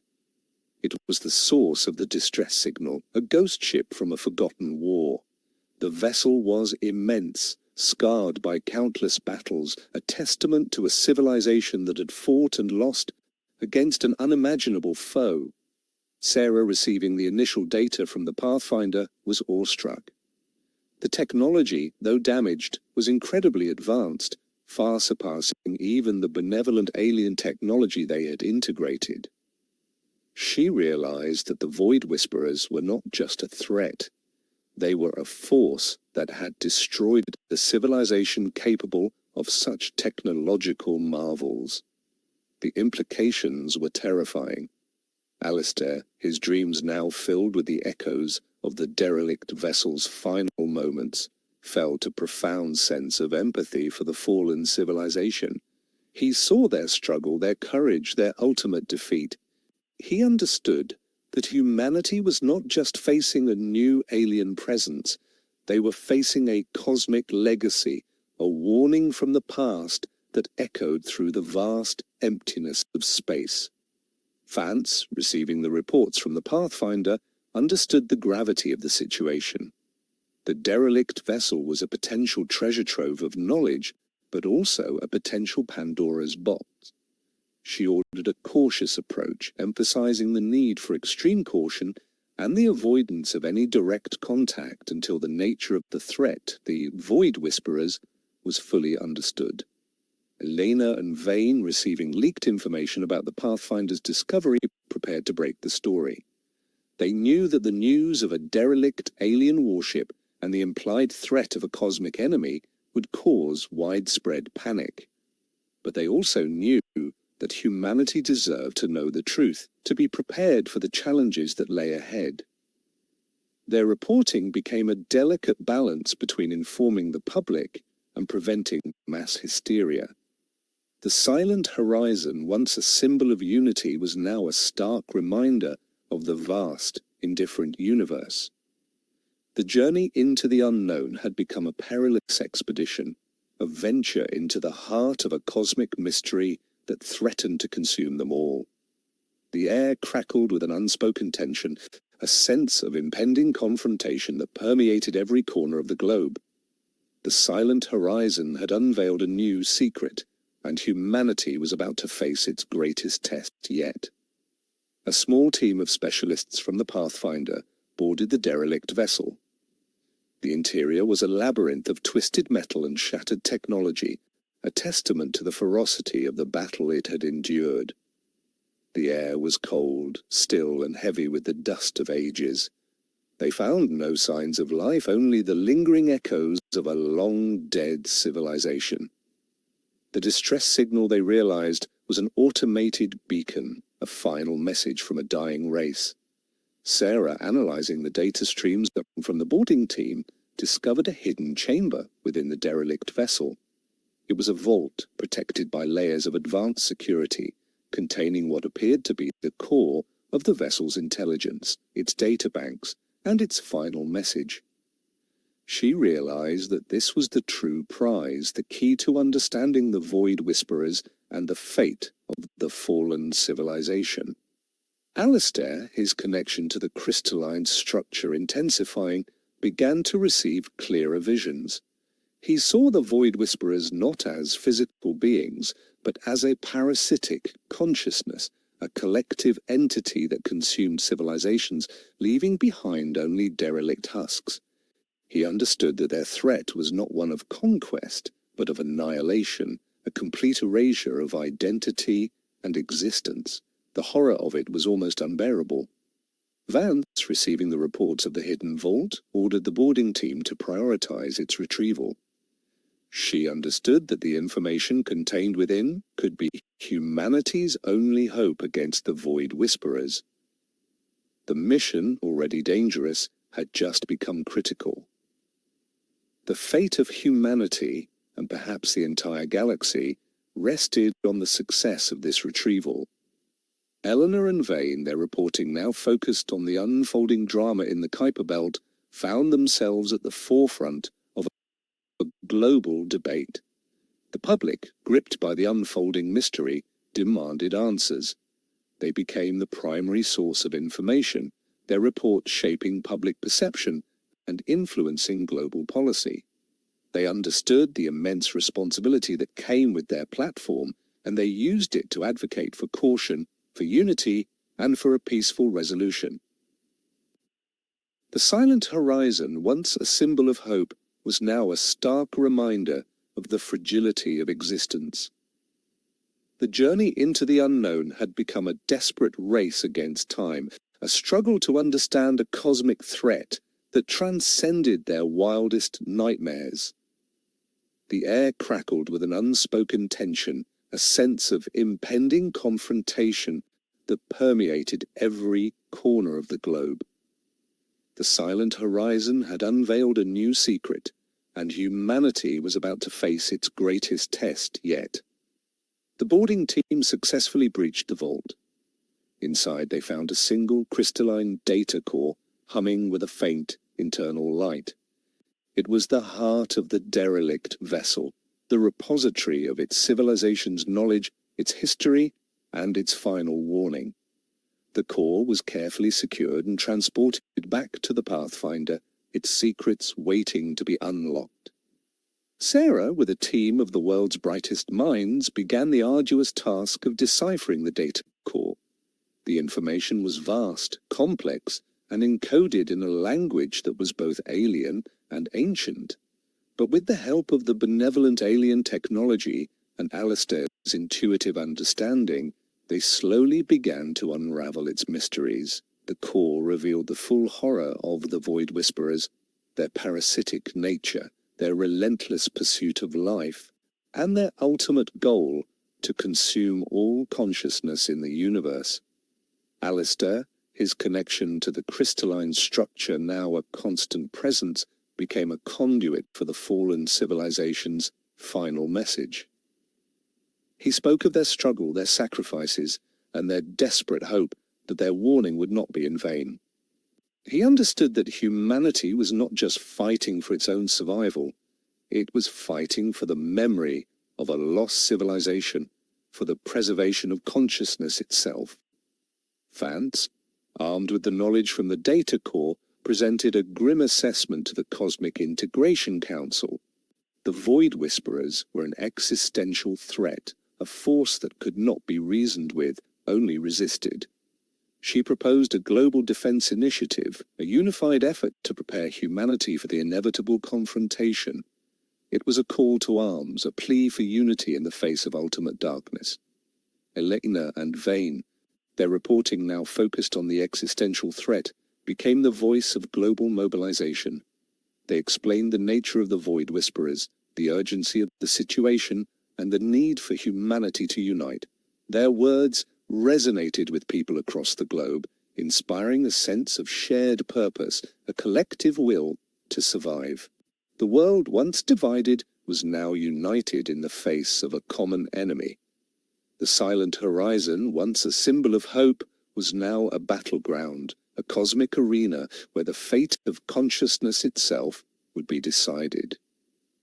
The journey into the unknown had become a fight for survival, a desperate struggle against an unimaginable foe. The air crackled with an unspoken tension, a sense of impending war that permeated every corner of the globe. The silent horizon had unveiled a new secret, and humanity was about to face its greatest test yet. With the full understanding of the Void Whisperer's threat, humanity began to prepare for war. Sarah, utilizing the advanced technology from both alien civilizations, spearheaded the development of new defensive systems. Shields capable of deflecting the Whisperer's energy attacks, weapons that could disrupt their parasitic consciousness, and advanced propulsion systems that would allow humanity to meet the threat in deep space. It was a crash course in cosmic warfare, and humanity, against all odds, was proving to be a quick study. Alistair, now fully integrated with the benevolent alien intelligence, became a strategic advisor, his insights into the Whisperer's nature proving invaluable. He understood their tactics, their weaknesses, and their ultimate goal. He guided humanity's defense efforts, ensuring that every resource was utilized effectively, every strategy optimized for maximum impact. He was a general leading his troops in a war for the very soul of the universe. Vance, having secured global consensus, transformed the Cosmic Integration Council into a unified command center. She coordinated the efforts of every nation, every scientific institution, every military force. Her leadership was unwavering, her resolve absolute.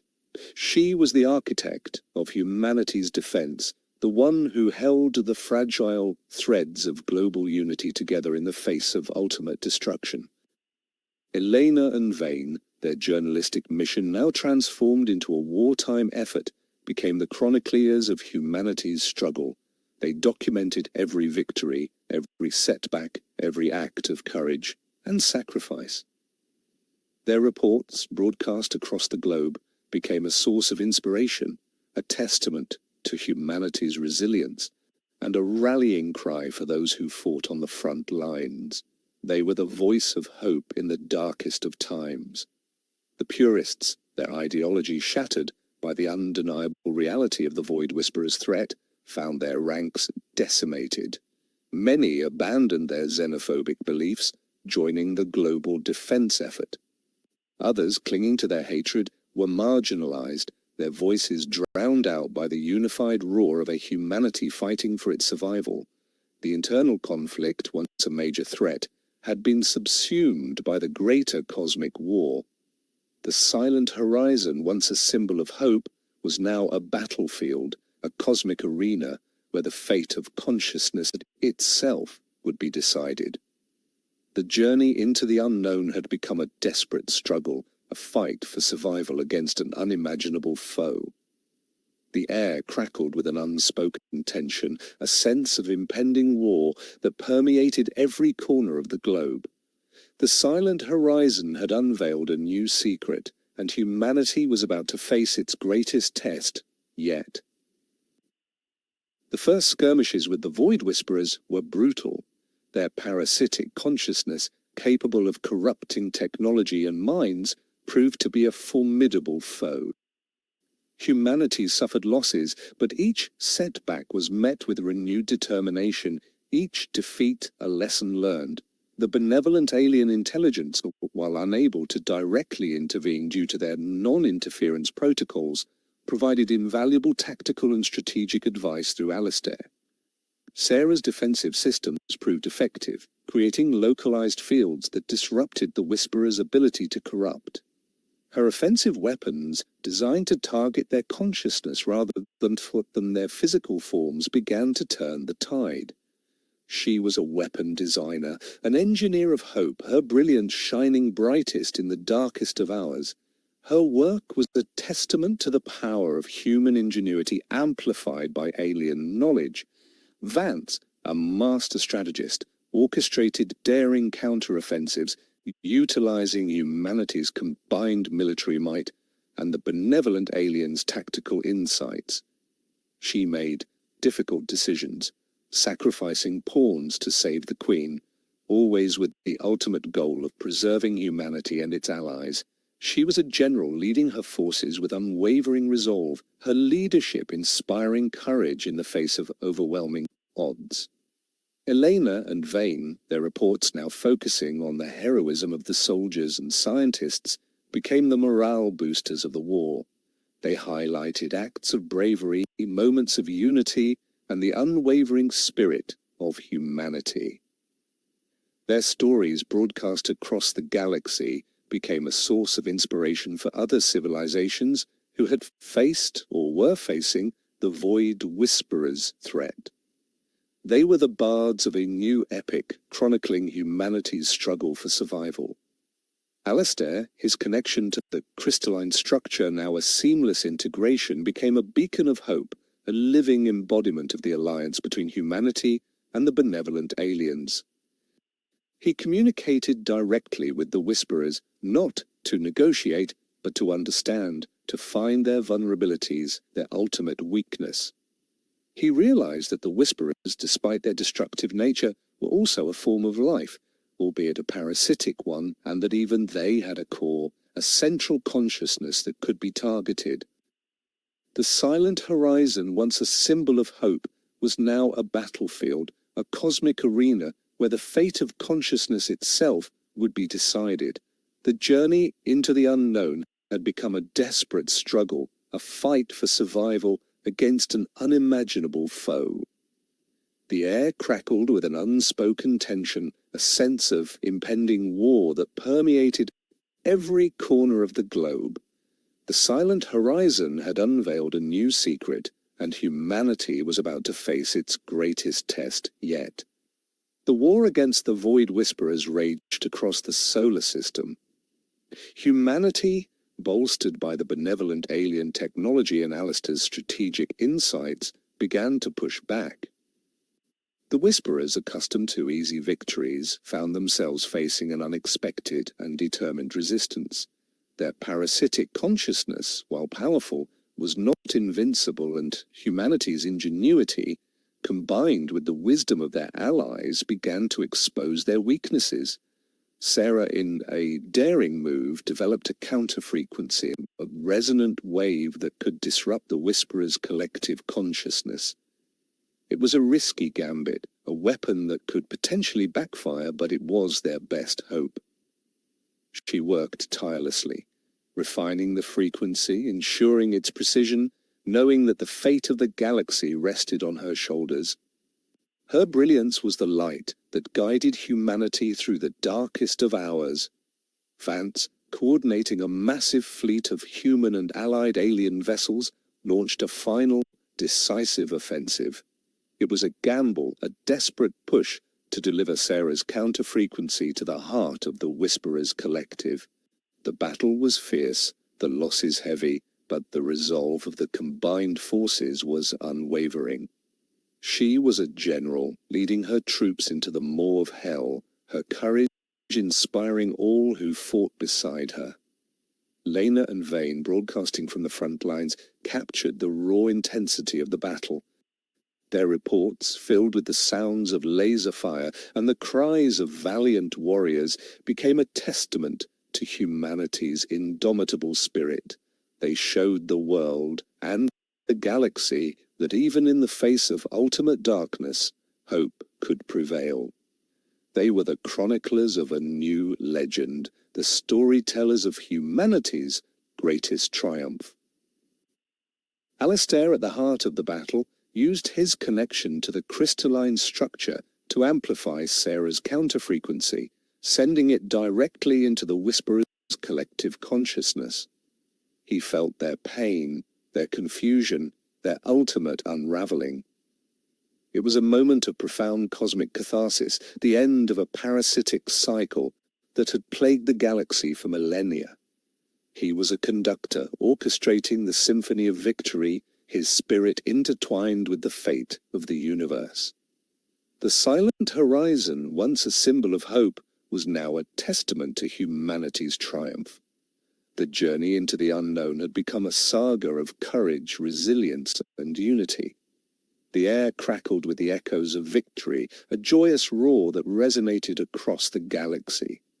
The silent horizon had unveiled its ultimate secret, and humanity had faced its greatest test, emerging victorious, forever changed, and ready to embrace its destiny among the stars. The aftermath of the war was a period of profound healing and reconstruction. The Void Whisperers, though defeated, left behind a trail of devastation, a cosmic scar that would take millennia to mend. Humanity, having faced its own extinction, emerged with a newfound appreciation for life, for unity, and for the delicate balance of the universe. The benevolent alien intelligence, now openly communicating, offered their assistance in the rebuilding efforts, sharing their knowledge and resources. Sarah, now a celebrated hero, dedicated her life to understanding the Void Whisperers and developing safeguards against future threats. She established a new branch of science, cosmic pathology, focused on the study of parasitic consciousness and the preservation of galactic biodiversity. Her work ensured that the lessons learned from the war would never be forgotten, and that humanity would always be prepared for the unknown. Vance, having successfully led humanity through its darkest hour, retired from active duty, but continued to serve as an elder stateswoman, an advisor to the Cosmic Integration Council. Her wisdom, her strategic acumen, and her unwavering commitment to peace became a guiding light for the newly formed Galactic Alliance. She was a legend, a symbol of leadership in a time of unprecedented change. Elena and Vane, their journalistic legacy secured, continued to document humanity's journey into the stars. They chronicled the first interstellar voyages, the establishment of new colonies, and the ongoing integration of humanity into the galactic community. Their stories, filled with wonder, hope, and the occasional cautionary tale, became the foundational texts of a new cosmic civilization. They were the historians of the future, their words shaping the narrative of humanity's destiny. Alistair, his connection to the crystalline structure now a permanent part of his being, became a living bridge between humanity and the benevolent alien intelligence. He served as an ambassador, a philosopher, a spiritual guide, helping humanity navigate the complexities of its new role in the galaxy. He was a testament to the transformative power of contact, a living embodiment of the Silent Horizon's ultimate secret. That true understanding comes from embracing the unknown, and that unity is the greatest weapon against any darkness. The Silent Horizon, once a distant dream, was now a vibrant reality, a testament to humanity's resilience, its capacity for growth, and its unwavering spirit of discovery. The journey into the unknown had transformed them, revealing their true potential, their place in the grand tapestry of the cosmos. And as the first human colony ships set sail for distant stars, carrying the hopes and dreams of a united humanity, the Silent Horizon whispered its ancient song, a melody of endless possibilities, a symphony of a future yet to be written. The story of humanity, intertwined with the mysteries of the cosmos, had just begun. The Global Defense Initiative, forged in the crucible of the Whisperer War, evolved into the Galactic Defense Alliance, GDA. Its primary mission was to safeguard the nascent galactic community from any resurgence of the Void Whisperers or other existential threats. Sarah, now a leading figure in cosmic defense, oversaw the development of advanced early warning systems integrating the benevolent alien technology with humanity's burgeoning scientific prowess. Her systems could detect even the faintest ripples of parasitic consciousness across vast interstellar distances, providing crucial time for preparation and response. Alistair, his connection to the crystalline structure deepening with each passing year, became the GDA's chief strategic advisor. His intuitive understanding of cosmic dynamics, combined with the benevolent alien's vast historical knowledge, allowed him to anticipate threats and formulate preventative measures. He often found himself mediating disputes between newly allied species, his calm demeanor and profound wisdom proving invaluable in fostering interspecies cooperation. He was no longer just an emissary. He was a galactic statesman, a bridge between diverse civilizations. Vance, having successfully transitioned from terrestrial politics to galactic diplomacy, became the first Secretary General of the GDA. Her leadership was characterized by a blend of pragmatic realism and unwavering idealism. She understood that true peace was not merely the absence of war, but the active cultivation of understanding and mutual respect. She tirelessly worked to expand the GDA's membership, bringing in new species and cultures, each contributing their unique perspectives and technologies to the collective defense. Elena and Vane, their journalistic endeavors now spanning the galaxy, chronicled the GDA's formation and its ongoing mission. They reported on the challenges of interspecies communication, the triumphs of collaborative scientific research, and the occasional inevitable conflicts that arose from the clash of diverse cultures. Their stories, broadcast across the newly established Galactic Communication Network, became a vital source of information and inspiration, fostering a sense of shared identity among the disparate species of the G Alliance. The remnants of the purists, now a fringe extremist group, continued to plot in the shadows, their xenophobic ideology fueled by resentment and a desperate clinging to a bygone era. They attempted to sow discord within the GDA, spreading rumors and misinformation, but their influence was severely diminished. The collective memory of the Whisperer War and the undeniable benefits of galactic cooperation proved to be a powerful antidote to their divisive rhetoric. The Silent Horizon, once a symbol of fear, was now a testament to unity, a beacon of hope in the vast cosmic ocean. The first major challenge to the GDA's nascent peace came not from a resurgence of the Void Whisperers, but from an unexpected quarter, a previously unknown, highly aggressive species from a distant galaxy. They were known only as the Rift Raiders, a nomadic civilization driven by conquest and resource acquisition. Their initial incursions were swift and brutal, targeting isolated outposts and newly established colonies on the fringes of GDA space. Their technology was primitive compared to the GDA's advanced defenses, but their sheer numbers and ferocity posed a significant threat. Sarah, working feverishly, analyzed the Rift Raiders' attack patterns and technological signatures. She discovered that their ships, while lacking advanced energy shields, possessed a unique form of bio-armor that could rapidly regenerate, making conventional weaponry less effective. She immediately began developing countermeasures, adapting existing GDA technology to exploit the Raiders' vulnerabilities.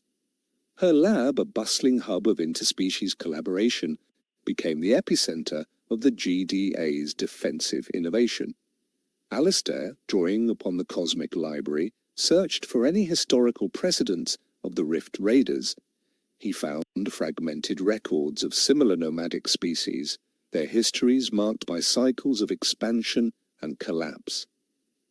He realized that the Raiders were not inherently evil, but driven by a desperate need for resources, a consequence of their own ecological collapse. This insight provided a crucial strategic advantage, allowing the GDA to consider diplomatic solutions alongside military ones. Vance, facing her first major galactic crisis, rallied the GDA member species. She emphasized the need for a unified response, reminding them that their collective strength was their greatest asset. She initiated a rapid deployment of GDA fleets to the affected sectors, while simultaneously opening diplomatic channels, attempting to understand the Raiders' motivations and find a peaceful resolution. Her leadership was tested, but her resolve remained unshaken. Elena and Vane, embedded with the GDA fleets, reported on the unfolding conflict. They highlighted the bravery of the GDA soldiers, the ingenuity of the scientists, and the unwavering commitment of the diverse species fighting side by side. Their reports, broadcast across the galaxy, served to unify the GDA's population, reminding them of the shared values they were fighting to protect. The Silent Horizon, once a symbol of hope, was now a battleground, a testament to the enduring struggle for peace in a vast and often dangerous universe. The conflict with the Rift Raiders escalated. Despite the GDA's technological superiority, the Raiders' sheer numbers and relentless attacks began to strain resources. Casualties mounted, and a sense of weariness began to settle over the GDA forces. The diplomatic efforts, while ongoing, yielded little progress. The Raiders' desperation for resources outweighed any appeals to reason or cooperation. Sarah, however, made a critical breakthrough. She discovered that the Raiders' bioarmor, while regenerative, was highly susceptible to a specific resonant frequency, a sonic pulse that could disrupt its cellular structure. She immediately began integrating this new weapon into the GDA's arsenal, adapting existing energy projectors to emit the precise frequency. Her innovation offered a glimmer of hope in an increasingly grim conflict. Alistair, delving deeper into the Cosmic Library, uncovered a forgotten technology from a long-extinct civilization: Nexus Gates. These were ancient, interstellar portals that could rapidly transport fleets across vast distances, potentially allowing the GDA to outmaneuver the numerically superior Raiders. The challenge was reactivating them. a task that required a profound understanding of cosmic mechanics and alien energy signatures. Vance, recognizing the strategic importance of both Sarah's new weapon and Alistair's discovery, authorized a two-pronged approach. While GDA fleets continued to engage the raiders defensively, a specialized team was dispatched to reactivate a dormant Nexus gate in a remote, uncharted sector. The risks were immense, but the potential rewards were even greater. A decisive victory that could end the conflict and secure galactic peace. Elena and Vane, reporting on these new developments, emphasized the GDA's adaptability and resilience. They highlighted the collaborative spirit of the diverse species, each contributing their unique skills and knowledge to overcome the common threat. Their stories served to bolster morale, reminding the galactic community that even in the darkest hours, innovation and unity could prevail. The Silent Horizon, once a symbol of unity, was now a testament to the enduring spirit of cooperation in the face of adversity. The activation of the Nexus Gate was a monumental undertaking. A team of engineers and scientists led by Sarah worked tirelessly to decipher the ancient alien schematics and re-energize the dormant portal. The process was fraught with peril, as unstable energy fluctuations threatened to tear the gate and the surrounding space apart. Alistair, his connection to the crystalline structure providing crucial insights, guided the team through the intricate process, his calm presence a steadying force amidst the chaos. Meanwhile, GDA fleets equipped with Sarah's new sonic weapons began to turn the tide against the Rift Raiders. The bioarmor, once a formidable defense, now crumbled under the resonant frequencies, leaving the Raiders' ships vulnerable. The GDA forces, emboldened by their newfound advantage, launched a series of successful counter-offensives, pushing the Raiders back from their occupied territories. Vance, coordinating the entire operation from the GDA command center, felt a cautious optimism. The tide was turning, but the war was far from over.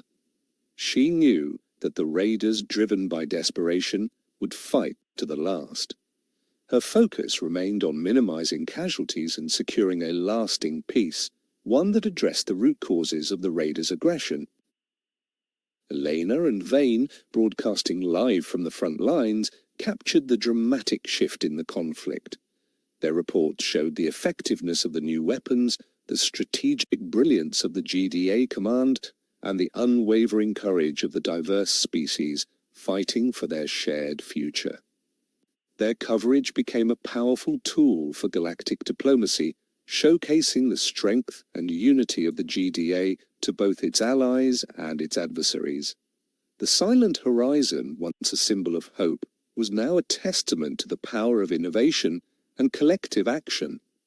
With the Nexus Gate successfully activated, the GDA launched a decisive offensive.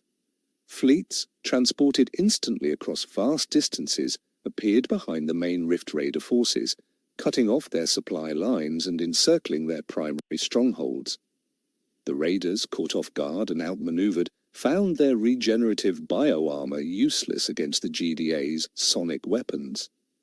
The conflict, which had once seemed an endless struggle, rapidly approached its conclusion. Sarah, now hailed as a galactic hero, continued to refine her sonic technology, adapting it to neutralize the Raiders' remaining defenses. She also began to develop humanitarian aid packages, preparing for the inevitable aftermath of the war, understanding that victory was not just about defeating an enemy, but about rebuilding and fostering peace. Her scientific brilliance was matched only by her compassion.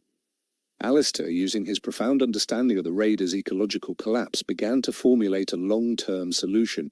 He proposed a galactic initiative to terraform a new homeworld for the Raiders, providing them with the resources they desperately needed, thereby removing the root cause of their aggression.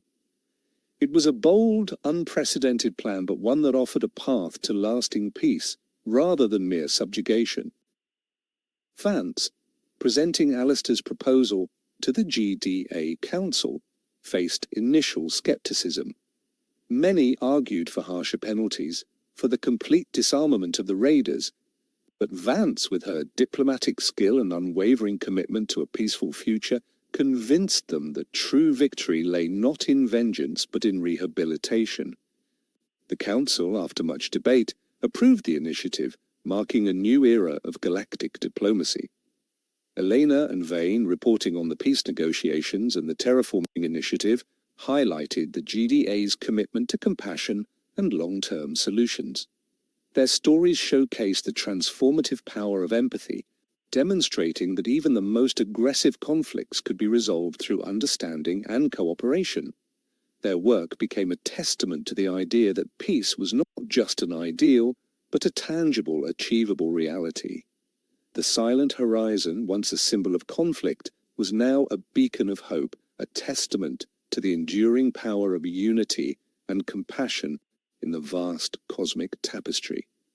The war with the Rift Raiders officially ended with the signing of the Treaty of Harmony. The Raiders, humbled by their defeat and offered a path to a sustainable future, agreed to disarm and integrate peacefully into the galactic community.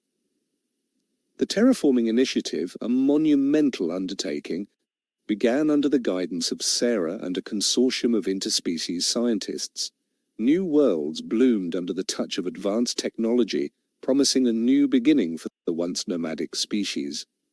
Alistair, now a revered figure across the galaxy, continued his work as a cosmic ambassador. He traveled to newly integrated systems, sharing the wisdom of the crystalline structure, fostering understanding and cooperation between diverse species. His profound insights into the nature of consciousness and the interconnectedness of all life became the philosophical bedrock of the burgeoning galactic civilization.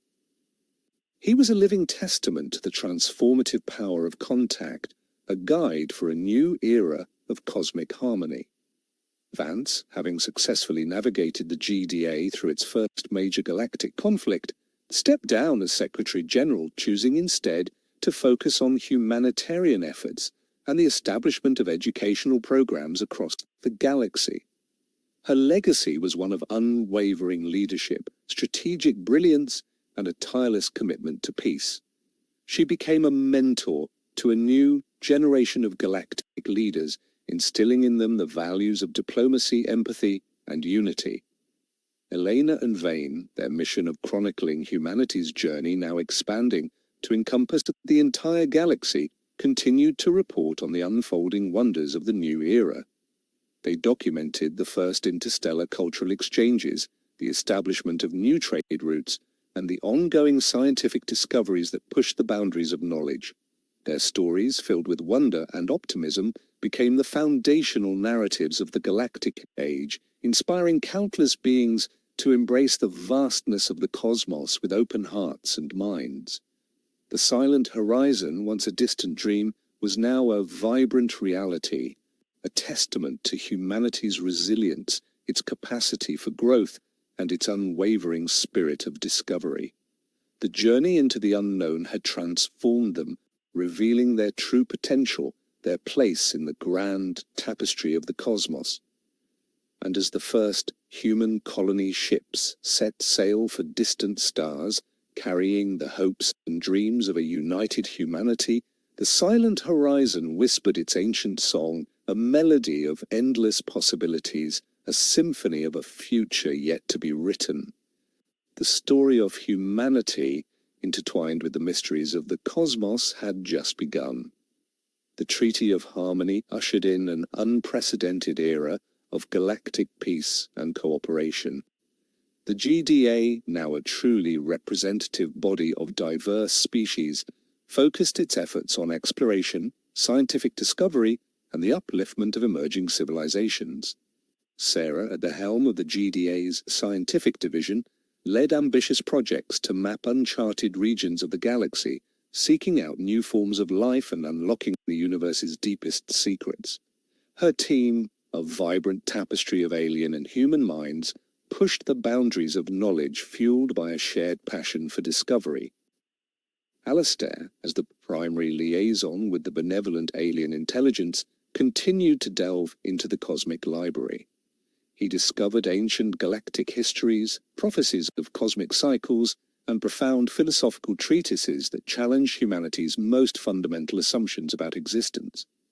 He became a teacher, sharing these insights with the GDA leadership and the wider galactic community, fostering a deeper understanding of their place in the vast cosmic tapestry.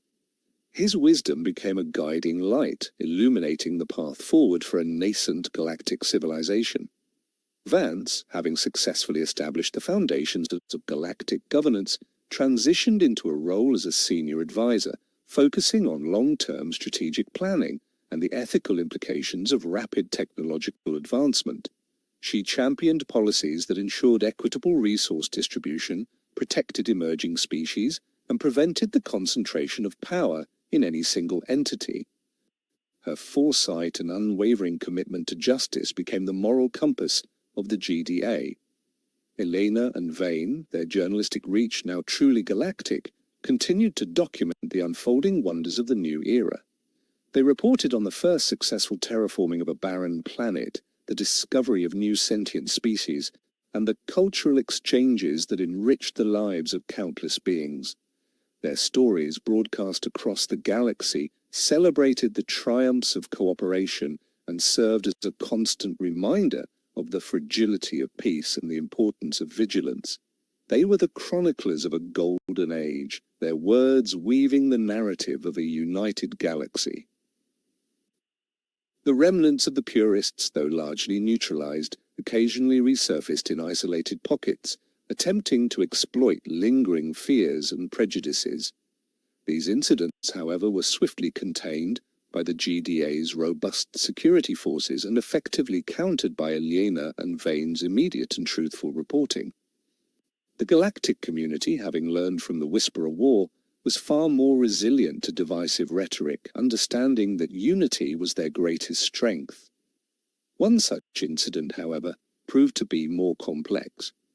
A small, seemingly insignificant colony on the fringes of GDA space reported strange energy fluctuations and inexplicable disappearances.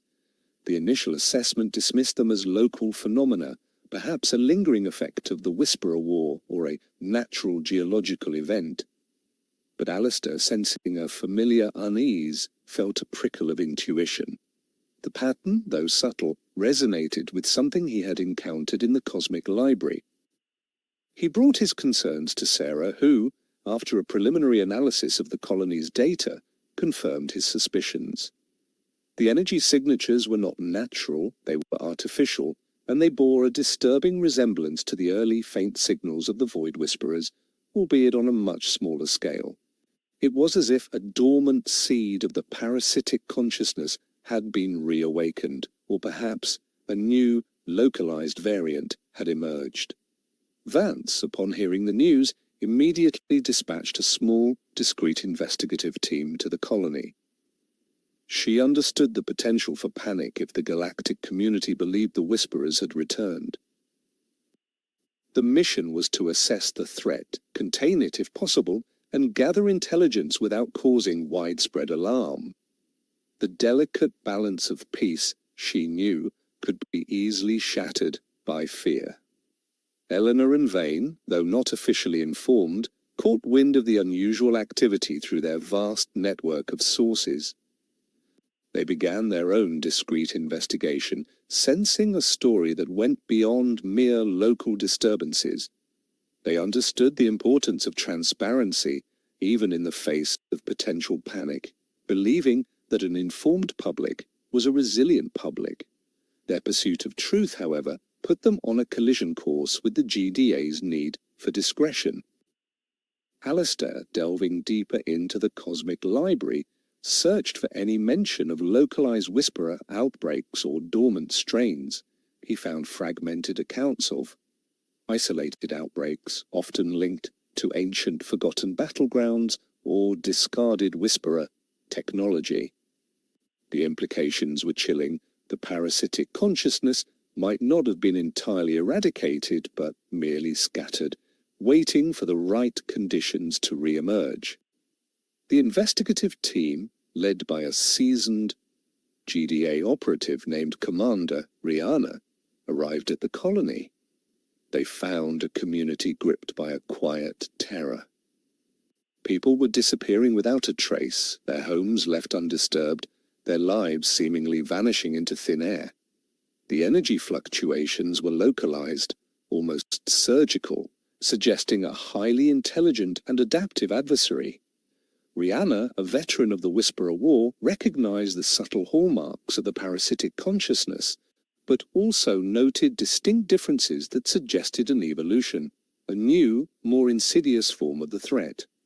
Sarah, receiving real-time data from Rihanna's team, worked tirelessly to analyze the new energy signatures.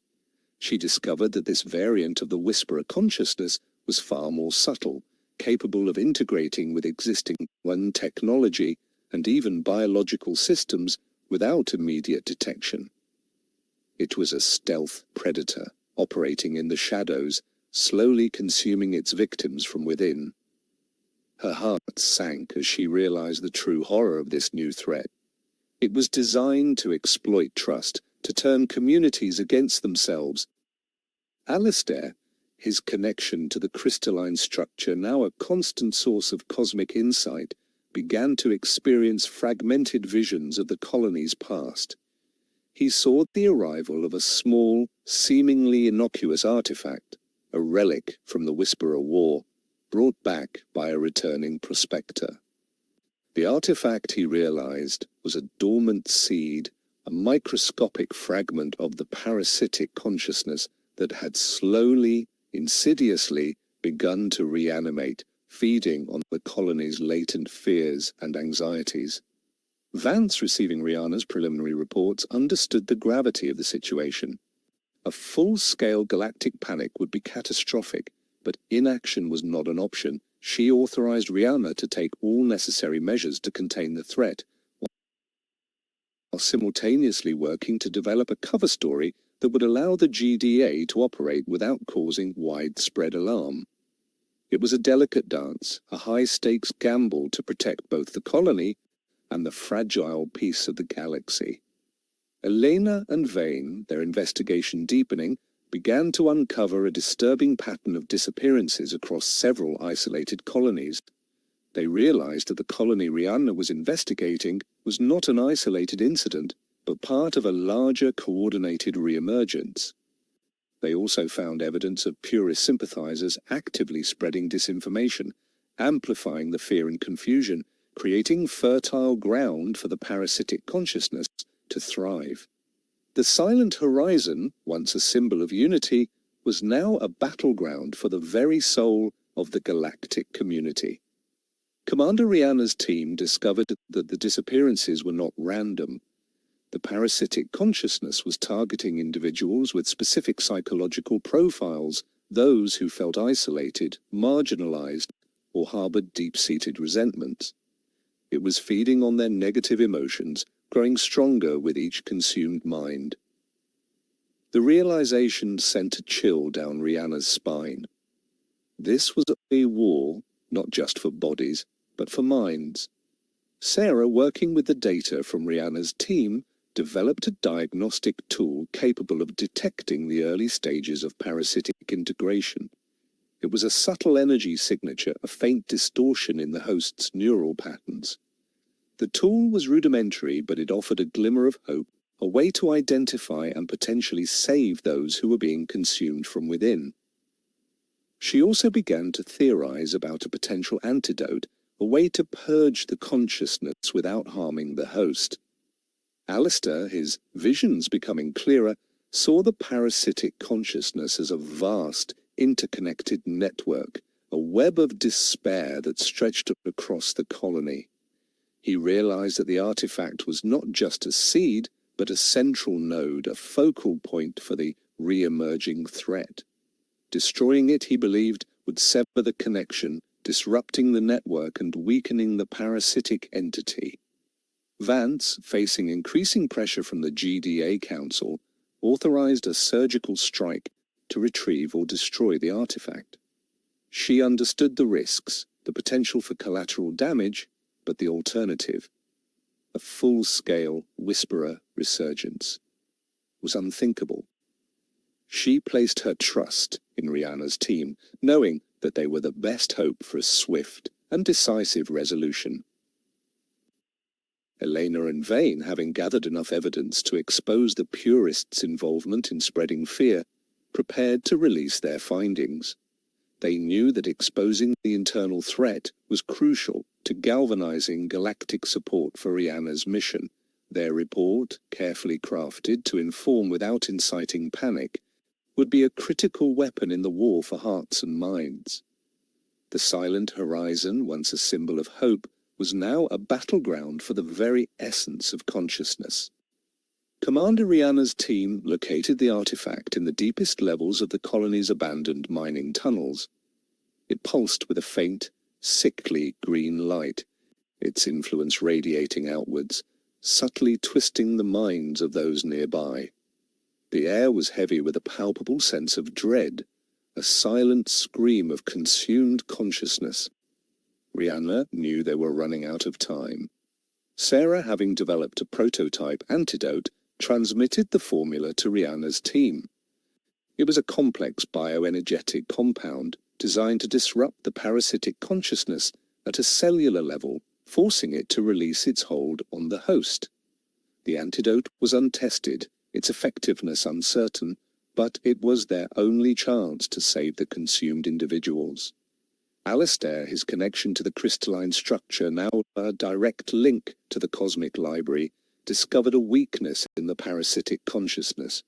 It was highly vulnerable to pure, unadulterated joy, to acts of selfless love and compassion. He realized that the Whisperers, being entities of pure despair, could not withstand the antithesis of their own nature.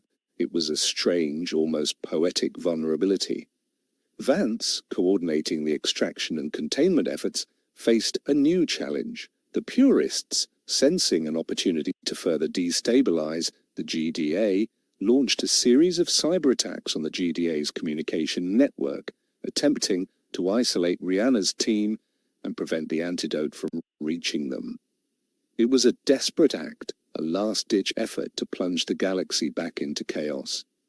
Elena and Vane, their report on the Purists' disinformation campaign now widely disseminated, rallied public support for Rihanna's mission. They broadcast messages of hope and unity, urging the galactic community to resist the fear and embrace compassion. Their words became a shield against the Purists' attacks, a beacon of light in the encroaching darkness. The silent horizon, once a symbol of unity, was now a crucible, testing the very spirit of the galactic community. Commander Rihanna's team engaged the parasitic consciousness in the mining tunnels.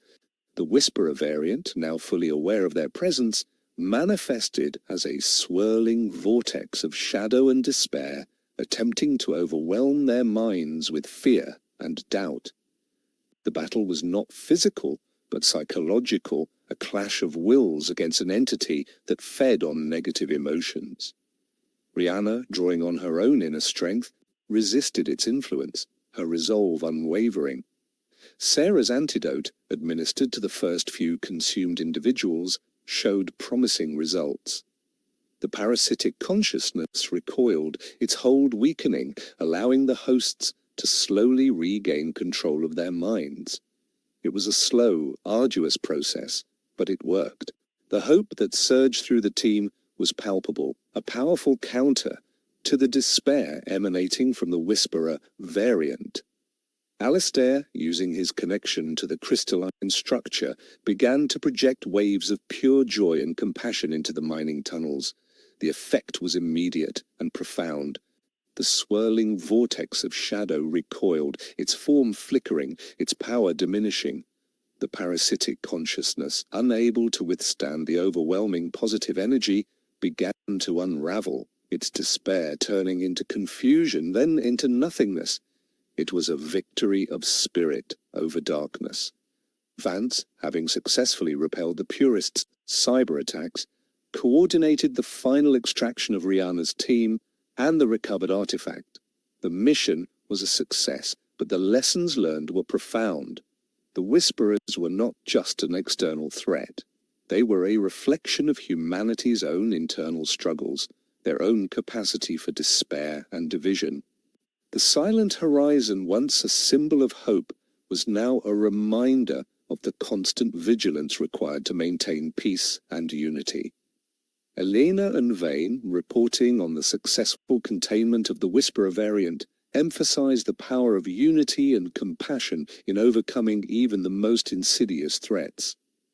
Their stories celebrated the heroism of Rihanna's team, the brilliance of Sarah's science, and the wisdom of Alistair's insights. They showed the galactic community that true strength lay not in weapons, but in the collective spirit of cooperation and understanding. The silent horizon, once a battleground, was now a testament to the enduring power of hope. The recovered artifact, now inert, was brought back to the GDA research facility for further study. Sarah and her team meticulously analyzed its composition, its residual energy signatures, and the subtle traces of the parasitic consciousness it had harbored. They discovered that the artifact was not just a relic of the Whisperer War, but a sophisticated biological weapon designed to exploit the psychological vulnerabilities of sentient species. Its reemergence was a stark reminder that the galaxy, despite its newfound peace, still held many dangers. Alistair, his connection to the crystalline structure, now a permanent part of his being, dedicated himself to understanding the deeper philosophical implications of the Whisperer variant. He realized that the parasitic consciousness was not inherently evil, but a misguided form of life, a desperate attempt to achieve unity through consumption. He began to explore ways to rehabilitate such entities, to guide them towards a more symbiotic existence, rather than mere destruction. It was a bold, controversial idea, but one that resonated with the benevolent alien intelligence. Vance, recognizing the need for a more proactive approach to galactic security, established a new GDA division, the Cosmic Wellness Initiative. Its mission was to monitor the psychological health of galactic communities, to identify and address potential sources of despair and division, and to foster a culture of empathy and understanding. She understood that true security lay not just in military might, but in the cultivation of a healthy, resilient galactic society.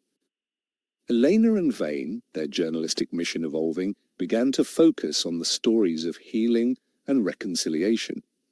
They reported on communities recovering from the Whisperer variant's influence, on individuals rebuilding their lives, and on the ongoing efforts to foster interspecies understanding. Their stories became a testament to the resilience of the spirit, the power of forgiveness, and the enduring hope for a truly unified galaxy. The silent horizon, once a symbol of fear, was now a beacon of healing, a testament to the enduring power of compassion. The GDA, having faced and overcome the re-emergence of the Whisperer variant, emerged stronger and more unified than ever. The incident served as a powerful reminder that peace was not a static state, but a dynamic process, requiring constant vigilance, adaptability, and an unwavering commitment to the values of unity and understanding. The silent horizon, once a symbol of the unknown, was now a testament to humanity's capacity for growth, for empathy, and for its enduring place in the grand tapestry of the cosmos. The journey continued, filled with new challenges and endless possibilities, a testament to the enduring spirit of discovery and the unwavering hope for a truly harmonious galaxy. The Cosmic Wellness Initiative, under Vance's astute leadership, began to implement its programs across the galaxy. Teams of psychologists, sociologists, and cultural anthropologists, drawn from various GDA species, traveled to remote colonies and bustling metropolises alike. Their mission was to identify nascent pockets of despair, to mediate cultural misunderstandings, and to foster mental resilience against the subtle influences of parasitic consciousness. It was a proactive approach, a recognition that true galactic security began not with weapons, but with the well-being of its sentient inhabitants. Sarah, meanwhile, continued her work on the recovered Whisperer artifact. She discovered that its biological components, though inert, retained a faint echo of the parasitic consciousness's original programming. This allowed her to develop highly sophisticated diagnostic tools capable of detecting even the most minute traces of Whisperer influence in individuals or environments. Her research became the cornerstone of the Cosmic Wellness Initiative's early detection and intervention protocols, a silent guardian against the insidious threat. Alistair, his connection to the crystalline structure now a profound symbiosis, began to explore the concept of cosmic empathy. He theorized that by cultivating a deep, interconnected understanding of all life forms, sentient beings could create a collective consciousness so vibrant and resilient that it would be impervious to the despair-inducing influences of the Whisperers. He began to teach these principles not through lectures but through shared experiences, guiding individuals and groups in meditative practices that fostered profound connection and understanding. Elena and Vane, now deeply involved in the Cosmic Wellness Initiative, used their journalistic skills to highlight its successes. They reported on communities transformed by the programs, on individuals who had overcome their internal struggles, and on the growing sense of unity and shared purpose across the galaxy. Their stories became powerful narratives of hope and healing, countering any lingering doubts about the GDA's commitment to the well-being of its citizens. They were the storytellers of a new galactic ethos, their words weaving a tapestry of interconnectedness. The remnants of the purists, now truly marginalized, found their recruitment efforts severely hampered by the Cosmic Wellness Initiative. Their message of fear and division struggled to gain traction in a galaxy increasingly focused on unity and empathy. Their last desperate attempts to sow discord were met with a unified front of understanding and compassion, effectively neutralizing their influence. The Silent Horizon, once a battleground for ideologies, was now a testament to the triumph of collective well-being. However, a new unforeseen challenge began to emerge from the depths of the Cosmic Library. Alistair, while translating ancient texts, stumbled upon references to a phenomenon known as the Great Silence. It was described as a periodic cosmic event, a profound disruption in the fabric of space-time that caused entire civilizations to vanish without a trace. The descriptions were vague, almost mythical, but the underlying tone was one of immense dread. It was a threat far grander, far more fundamental than even the Void Whisperers.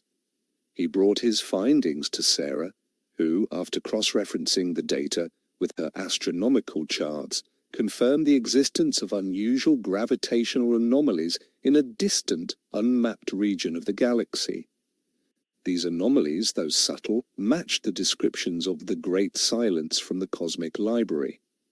The implications were terrifying. A cosmic event of unimaginable scale, capable of erasing entire civilizations from existence, was approaching. Vance, upon hearing the news, felt a chill run down her spine. The Whisperer War had been a test of humanity's resolve, but the Great Silence was an existential threat to the entire galaxy. She immediately convened an emergency session of the GDA Council, presenting Alistair's findings and Sarah's corroborating data. The initial reaction was one of disbelief, then fear, and finally a grim determination. Eleanor and Vane, sensing the shift in the galactic mood, began to investigate the whispers of the Great Silence. They found fragmented historical accounts, ancient myths, and scientific theories that hinted at a cyclical cosmic event of immense destructive power. Their journalistic instincts told them that this was not just another story, it was the story, the ultimate challenge to the nascent galactic civilization. They prepared to inform the public, knowing that transparency, even in the face of such a terrifying threat, was paramount. Alistair, delving deeper into the Cosmic Library, searched for any mention of countermeasures, any strategies employed by ancient civilizations to survive the Great Silence. He found fragmented references to Nexus shields, vast energy constructs capable of creating localized space-time distortions, effectively allowing civilizations to hide from the cosmic event. The technology was incredibly complex, requiring a profound understanding of cosmic mechanics and energy manipulation, but it offered a glimmer of hope. The Silent Horizon, once a symbol of unity, was now a race against time, a desperate struggle for galactic survival. Sarah, presented with the concept of Nexus shields, was both daunted and exhilarated. The engineering challenges were immense, requiring a synthesis of all known human and alien technology, and then some. She assembled a grand consortium of the galaxy's brightest minds, a collaborative effort on an unprecedented scale. Every species, every scientific discipline, contributed their unique expertise to the project. Her lab, now a sprawling complex of interspecies innovation, became the heart of the galactic defense against the Great Silence. Alistair, his connection to the crystalline structure, now providing direct access to the benevolent alien intelligence, began to receive detailed schematics and theoretical frameworks for the Nexus shields. The aliens, having witnessed the Great Silence countless times, possessed a vast knowledge of its mechanics and the necessary countermeasures. They provided guidance, not solutions, empowering humanity and its allies to develop their own defenses, to forge their own destiny. Vance, facing the greatest challenge in galactic history, rallied the GDA. She initiated a galaxy-wide mobilization, diverting resources from all sectors to the Nexus Shield project. She understood that this was not just about protecting individual planets or species, it was about preserving the very fabric of sentient life in the galaxy. Her leadership was unwavering, her resolve absolute, inspiring courage and unity in the face of unimaginable cosmic dread. Elena and Vane, their reporting now focused on the monumental effort to build the Nexus shields, became the voice of galactic resilience. They documented the scientific breakthroughs, the engineering marvels, and the countless acts of heroism and sacrifice. Their stories, broadcast across the galaxy, fostered a sense of shared purpose, reminding everyone that their collective survival depended on their unity and their unwavering commitment to the project. They were the chroniclers of a new galactic epic, their words weaving a narrative of hope against the backdrop of cosmic annihilation. The construction of the Nexus shields became the single most ambitious project in galactic history. Entire planets were transformed into manufacturing hubs, asteroid belts were mined for rare materials, and fleets of construction vessels worked tirelessly in deep space. The scale of the undertaking was immense, a testament to the collective will of the GDA. Sarah, overseeing the entire operation, pushed the boundaries of her own genius, constantly innovating, constantly adapting to unforeseen challenges. Alistair, his mind now a conduit for cosmic wisdom, guided the placement and calibration of the Nexus shields. He understood the intricate dance of gravitational forces, the subtle currents of space-time, and the precise energetic frequencies required to create a stable distortion field. His insights were invaluable, ensuring that each shield was perfectly tuned to withstand the destructive power of the Great Silence. He was the architect of galactic salvation, his vision shaping the very defenses of the cosmos. Vance, navigating the complex political landscape, ensured that resources were allocated equitably, that every species contributed according to its capabilities, and that no one was left behind. She mediated disputes, resolved conflicts, and inspired cooperation, her diplomatic skills proving as crucial as any technological breakthrough. She was the glue that held the GDA together. Her leadership a beacon of stability in a time of unprecedented crisis. Elena and Vane, their reports now focusing on the human and alien stories behind the monumental effort, captured the spirit of the galactic community. They interviewed the engineers, the scientists. A palpable tension settled over the galaxy. The Nexus shields, vast and shimmering, stood as humanity's and its allies' last line of defense. The moment of truth was approaching, a cosmic reckoning that would determine the fate of countless civilizations. The air crackled with anticipation, a mixture of fear and defiant hope. The silent horizon was about to unleash its ultimate power, and the galaxy held its breath. The first ripples of the Great Silence arrived not with a bang, but with an eerie, profound stillness. Across the galaxy, communication networks flickered, then died. Stars, once vibrant points of light, seemed to dim, their usual cosmic hum replaced by an unnerving quiet. It was a silence that resonated not just in the ears, but in the very soul, a cosmic void that threatened to swallow all existence. Panic, though contained by years of preparation and the GDA's robust infrastructure, began to spread in isolated pockets. Sarah, stationed at the primary Nexus Shield Control Center, watched her monitors with a grim intensity. The energy readings from the Great Silence were off the charts, a wave of pure non-existence that defied all known physics.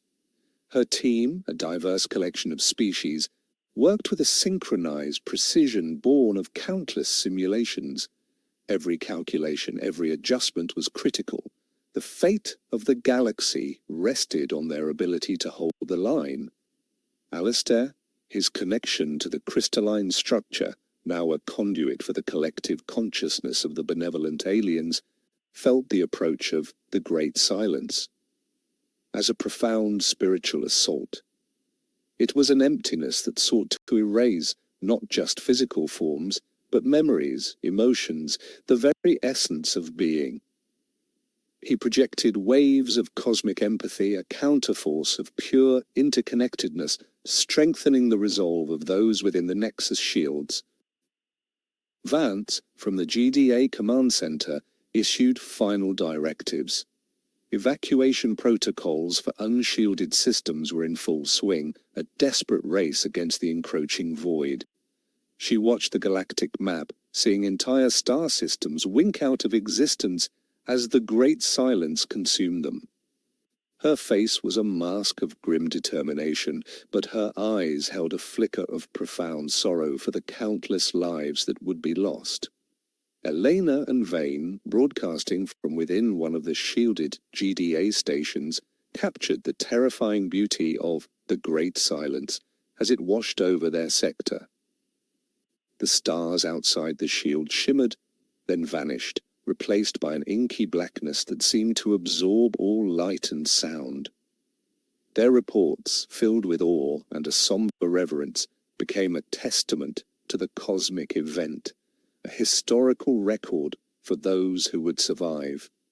The Nexus shields, vast constructs of shimmering energy, flared to life, creating localized pockets of reality against the encroaching void. The strain on the systems was immense, pushing the alien and human technology to its absolute limits. Inside the shields, a profound sense of isolation settled, a feeling of being adrift in an infinite silent ocean. The galaxy, as they knew it, was being unmade around them. Sarah's team battled against system failures, energy fluctuations, and the sheer overwhelming force of the Great Silence.